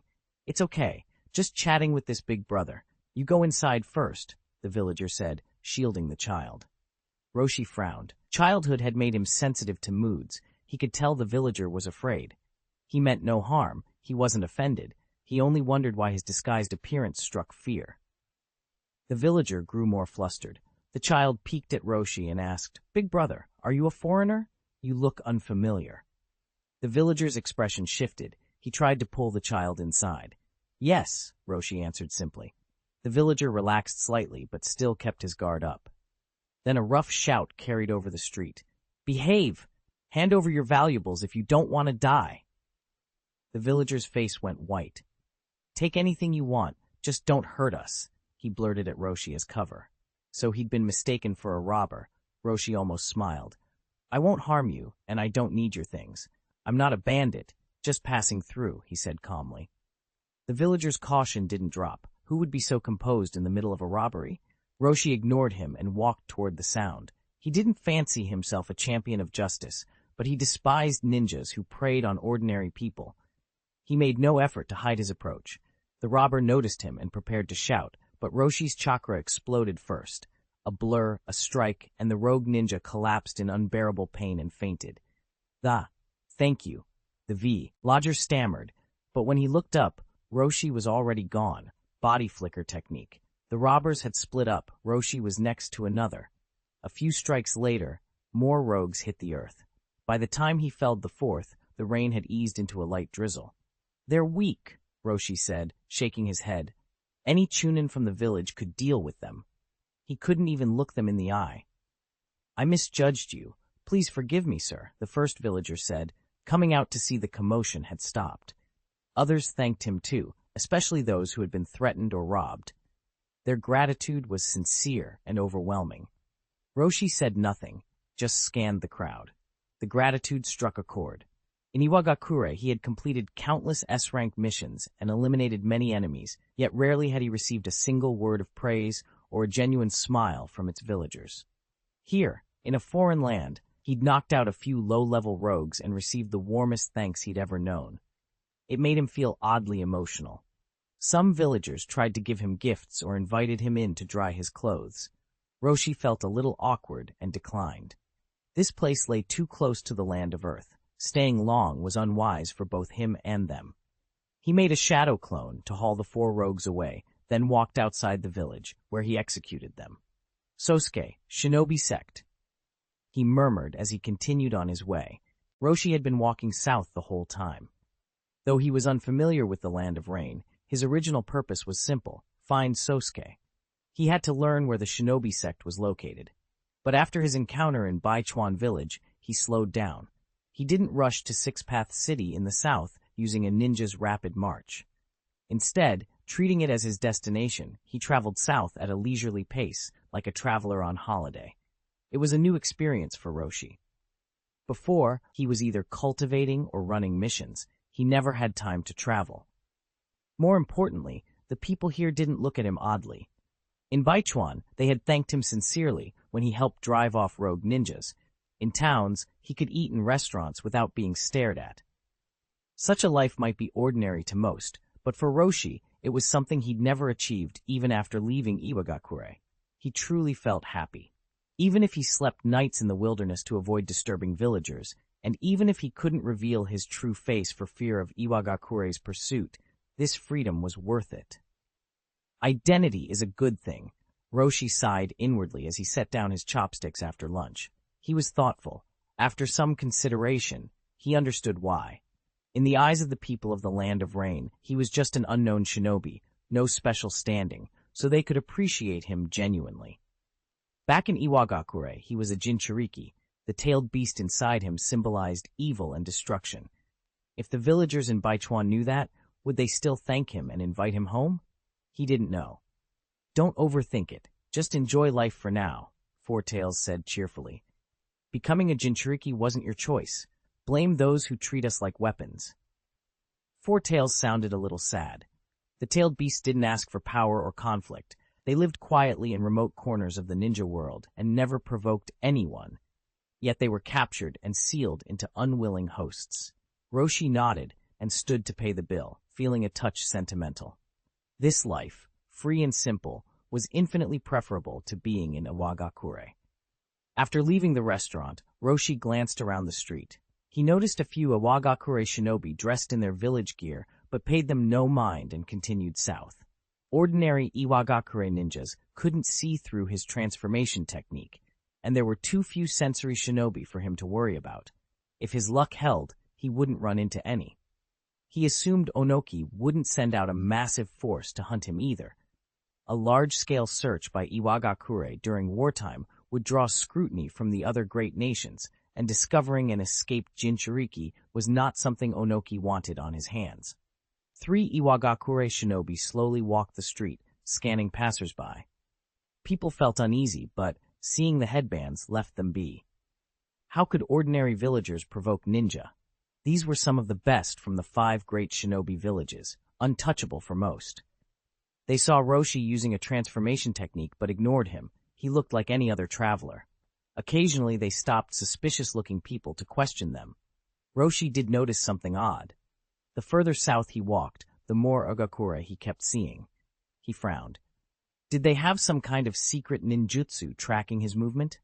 There were so many strange techniques in the shinobi world that he couldn't be sure. That afternoon, hungry and out of travel rations, Roshi paid a villager to let him eat at his house. As he was about to leave, he spotted a group of Iwagakure shinobi confronting 2 red-haired youths a short distance away. One wore a Land of Rain headband. Roshi usually stepped in to stop rogue shinobi who robbed villagers. But when it came to conflicts between shinobi, he generally stayed out. The causes were too many and complicated: village politics, mission disputes, personal grudges. He wasn't some self-appointed arbiter of justice.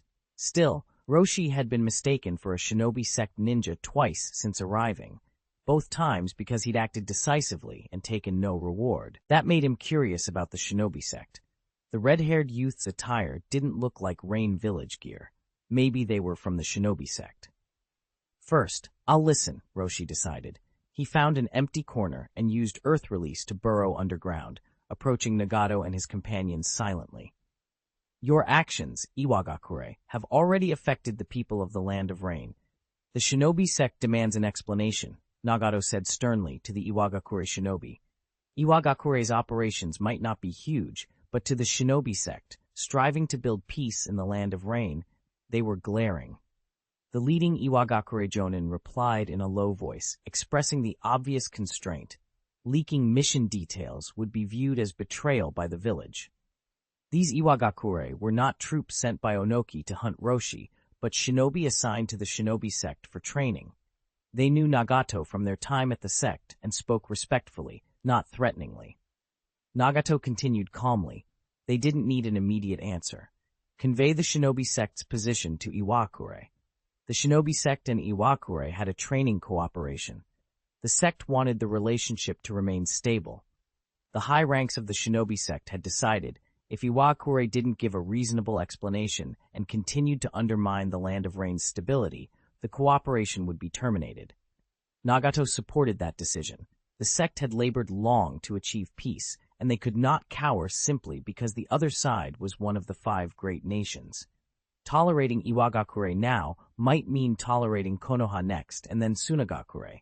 Where would peace be then? Hearing this, Roshi, still buried beneath the street, understood why he'd seen more Iwagakure the farther south he went. Onoki must have ordered Iwagakure trainees in the Shinobi sect to look for him. If he were Onoki, Roshi thought, he wouldn't allow his subordinates to train peacefully at a time like this. Pausing training for a month was better than losing a Jinchuriki. The leading Iwagakure jonin promised to report the matter and left. Roshi intended to wait until Nagato and the others departed, then surface. But Nagato suddenly stood still for 10 minutes, rooted to the spot. "Come out. There's no need to hide," Nagato said faintly to the ground. Nagato's sensory abilities were powerful. He had long since perceived an unfamiliar, strong chakra nearby. When Roshi burrowed with earth release, Nagato's vigilance spiked. If there hadn't been Iwagakure present, he might have acted already, wary of sudden moves. Roshi, preparing to exit elsewhere, realized Nato had detected him and wondered, is he a sensory ninja? After a moment, Roshi burst from the ground and stood 5 meters from Nagato. The Iwagakure had already gone. At a shinobi's pace, they'd be a fair distance away. Roshi's real purpose was to meet Sosuke anyway. Meeting a shinobi sect ninja was inevitable. Nagato stared at Roshi with his Rinnegan. Under its scrutiny, Roshi's transformation technique fell away. The Rinnegan revealed his true appearance. Nagato's expression shifted. This chakra was unlike ordinary chakra. He took half a step forward and moved to shield the sealed Sasori, who was still unable to use chakra and needed protection. Sasori instinctively backed 2 steps. "Those eyes!" 4 tails inside Roshi exclaimed, stunned. He recognized eyes identical to the 6-Path Sage's on Nato. "What's wrong with his eyes?" "They look different," Roshi asked, puzzled. He only knew of the Byakugan and Sharingan. "His eyes are the same as the 6-Path Sage's," 4 tails said. 6-Path Sage? I thought that was a myth," Roshi replied, taken aback. He had heard the legends, the 6-Path Sage who shaped the shinobi world. But creation was beyond the reach of most, so it sounded mythical. "I once lived with the 6-Path Sage for a time," 4 tails said, shaking his metaphorical head. The memory was short in his long life, but vivid and cherished. Nagato broke the silence. "Who are you? Why are you here? Why were you eavesdropping on my conversation with the Iwagakure shinobi?" From Roshi's chakra alone, Nagato suspected he was no ordinary opponent. With war in the air, Nagato worried this might be a reconnaissance for a greater attack, major villages using the Land of Rain as a battlefield again. "You are Nagato, Sosuke's disciple?" Roshi asked. He only knew 3 shinobi sect figures, Sosuke, the teacher he wanted to meet, Kakuzu, and Nagato. The latter had become famous since the youth martial arts tournament. "I am," Nagato replied, tightening his breathing and bringing himself to his peak. "You don't need my name. I have no ill intent.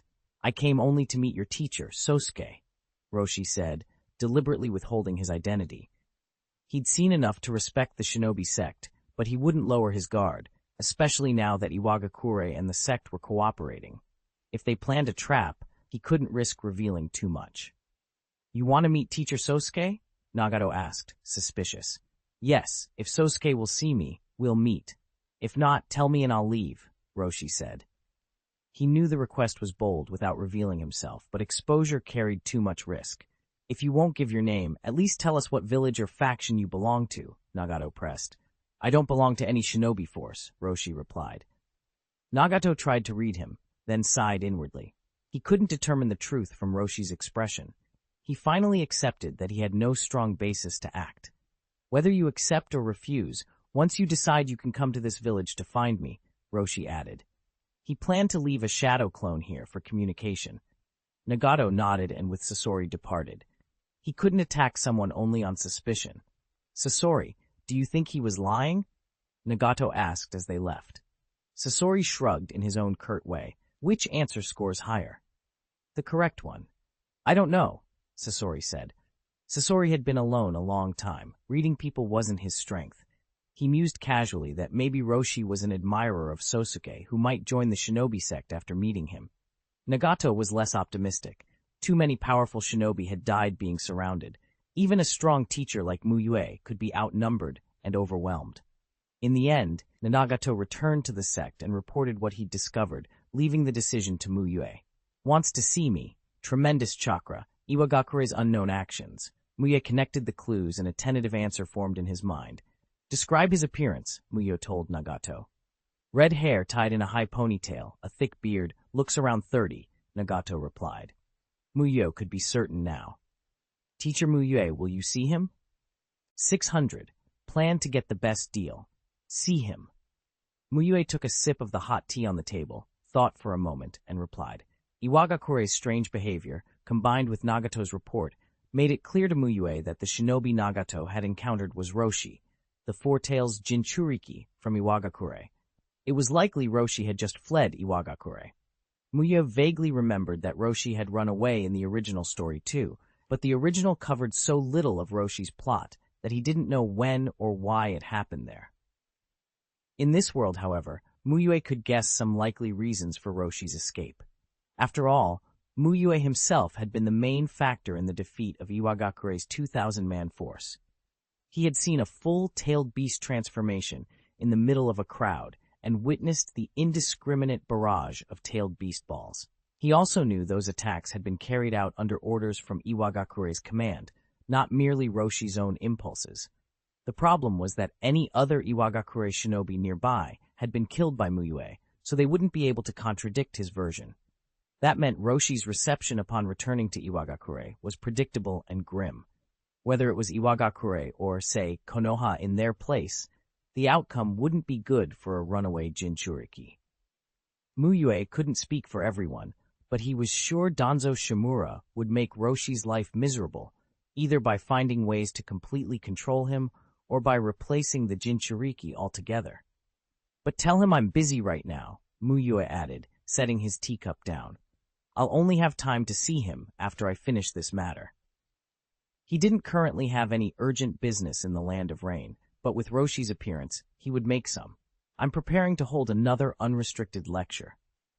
After the last open lecture, Mu Yue had already planned another one. The rewards for advanced classes were tempting, and unrestricted lectures raised the shinobi sect's profile, both useful for building the sect. He had originally planned about a year between the two events, but only 6 months had passed. Plans could never keep up with changing circumstances. When he made the earlier schedule, he hadn't expected Roshi to flee Iwagakure now and end up in the Land of Rain. Mu Yue didn't know why Roshi had come here, but since he had, Mu Yue intended to take advantage of it. According to the system's mechanism, Jinchuriki attending classes brought in a lot of points. If Roshi had really escaped Iwagakure, holding an unrestricted lecture would attract a huge number of shinobi to the Land of Rain, forcing Iwagakure either to act covertly or to temporarily abandon searching there. If Roshi hadn't escaped and Iwagakure's movement into the Land of Rain had other motives, the lecture would still draw attention and limit Iwagakure's freedom of action. Either way, the lecture would benefit Mu Yue and the shinobi sect. I understand, nodded. Mu Yue then called Kakuzu and told him to start promoting and building momentum. Another class so soon? Have you thought of a new way to make money? Oh no, develop the shinobi sect? Kakuzu asked with interest. With Sosuke's current fame and prestige in the shinobi world, promotion was easy. Spread the word and let it spread. The fight with Hanzo had proved Sosuke's strength, and the first unrestricted lecture had proven his teaching ability. Very few shinobi didn't know Master Sosuke now. This time we won't do extra advertising or sideshows. The main goals are to boost the shinobi sect's influence, promote some of our principles, and recruit more shinobi, Mu Yue said, shaking his head. He did have ways to make money, but some weren't suitable right now. His priority for this big lecture was rewards and recruiting, to strengthen the sect. That's good. We're too short on manpower, Kakuzu agreed. Money was important, but so was having enough shinobi. A force committed to a peaceful shinobi world couldn't function without numbers. After talking with Kakuzu, Mu Yue summoned some veteran members of the shinobi sect and assigned them tasks. The last big lecture had recruited a few shinobi, but limited funding had kept the numbers low. This time, to recruit more, Mu Yue planned to slow the lecture pace. 2 days of lecturing, then a rest day. On rest days, shinobi sect members would be stationed throughout Six Paths City to promote the sect's ideals and recruit interested shinobi. When everything was set, Mu Yue dismissed his shadow clone and let the memories flow back into his main body. Mu Yue's main body spent most of its time in Konoha and less in the shinobi sect. Although Nagato was part of Uchiha Madara's scheme, that didn't harm Nagato just yet. His role was to perform reincarnation to revive Madara. Obito's role was more dangerous, to become Madara's successor, gather tailed beasts after Madara's death, and have Nagato revive Madara. A capable successor was exactly what Madara needed, so Obito was a bigger immediate threat than Nagato. Of course, the most dangerous person to Madara was actually Mu Yue. Madara would want both Mu Yue's main body and his alias eliminated. As long as Mu Yue lived, Madara would have a harder time twisting Obito into darkness. As long as Sosuke lived, controlling Nagato would be more difficult for any successor. Mu Yue had many methods now, and in fact, rather hoped Madara would come try. At that moment, Mu Yue's main body was still reading. After his shadow clone's memories returned, he put the book down, looking thoughtful. I'll let the shadow clone handle teaching Kenbunshoku Haki for a while. Matters at the shinobi sect are more important. Kenbunshoku Haki instruction lasted only 3 hours a day, and it was slow to learn, so shifting it to the clone wouldn't have much impact. Land of Earth, Iwagakure. Thump, thump. Onoki tapped the table lightly as he stared at the 2 documents before him. One report came from Iwagakure's operatives in the Land of Rain, the other from the shinobi sect. He had read both, and the core issue overlapped, Iwagakure shinobi operating in the Land of Rain. Onoki had not expected the shinobi sect to be so bold and sensitive. He had not ordered his operatives to kill or rob in the Land of Rain, only to search covertly for someone. The shinobi sect, however, wanted to interfere. That was something Onoki hadn't anticipated. He had thought that mobilizing a large number of shinobi to search everywhere would risk exposure, so he had sent Iwagakure shinobi already stationed in the Land of Rain. That choice had a flaw. Those shinobi, who should have been training, suddenly stopped and began running around in the Land of Rain. Anyone paying attention in the shinobi sect would realize they were on a mission. Onoki had expected some risk of discovery, but he hadn't expected the shinobi sect to meddle. They were one of the 5 great shinobi villages, Iwagakure. They weren't invading the Land of Rain, they were only searching covertly. Why did the shinobi sect dare to interfere? A bunch of idealistic fools who don't know their place, Onoki muttered, rubbing his brow in irritation. He had envisioned the shinobi sect as a counterweight to Konoha, but before that struggle could begin, they were already clashing with Iwagakure. If he could capture Roshi and return him, a clash with the shinobi sect would be tolerable. He wasn't afraid of a ninja organization of fewer than 200 people, even if its leader was very strong. The problem was that his shinobi had found no trace of Roshi. He couldn't even be sure Roshi was in the Land of Rain. If Roshi wasn't there, provoking a conflict with the shinobi sect would be pointless. Feedback from Iwagakure's trainers had praised the shinobi sect's teaching. Onoki still considered sending instructors to study there. If relations between Iwagakure and the shinobi sect soured, where would they go to learn?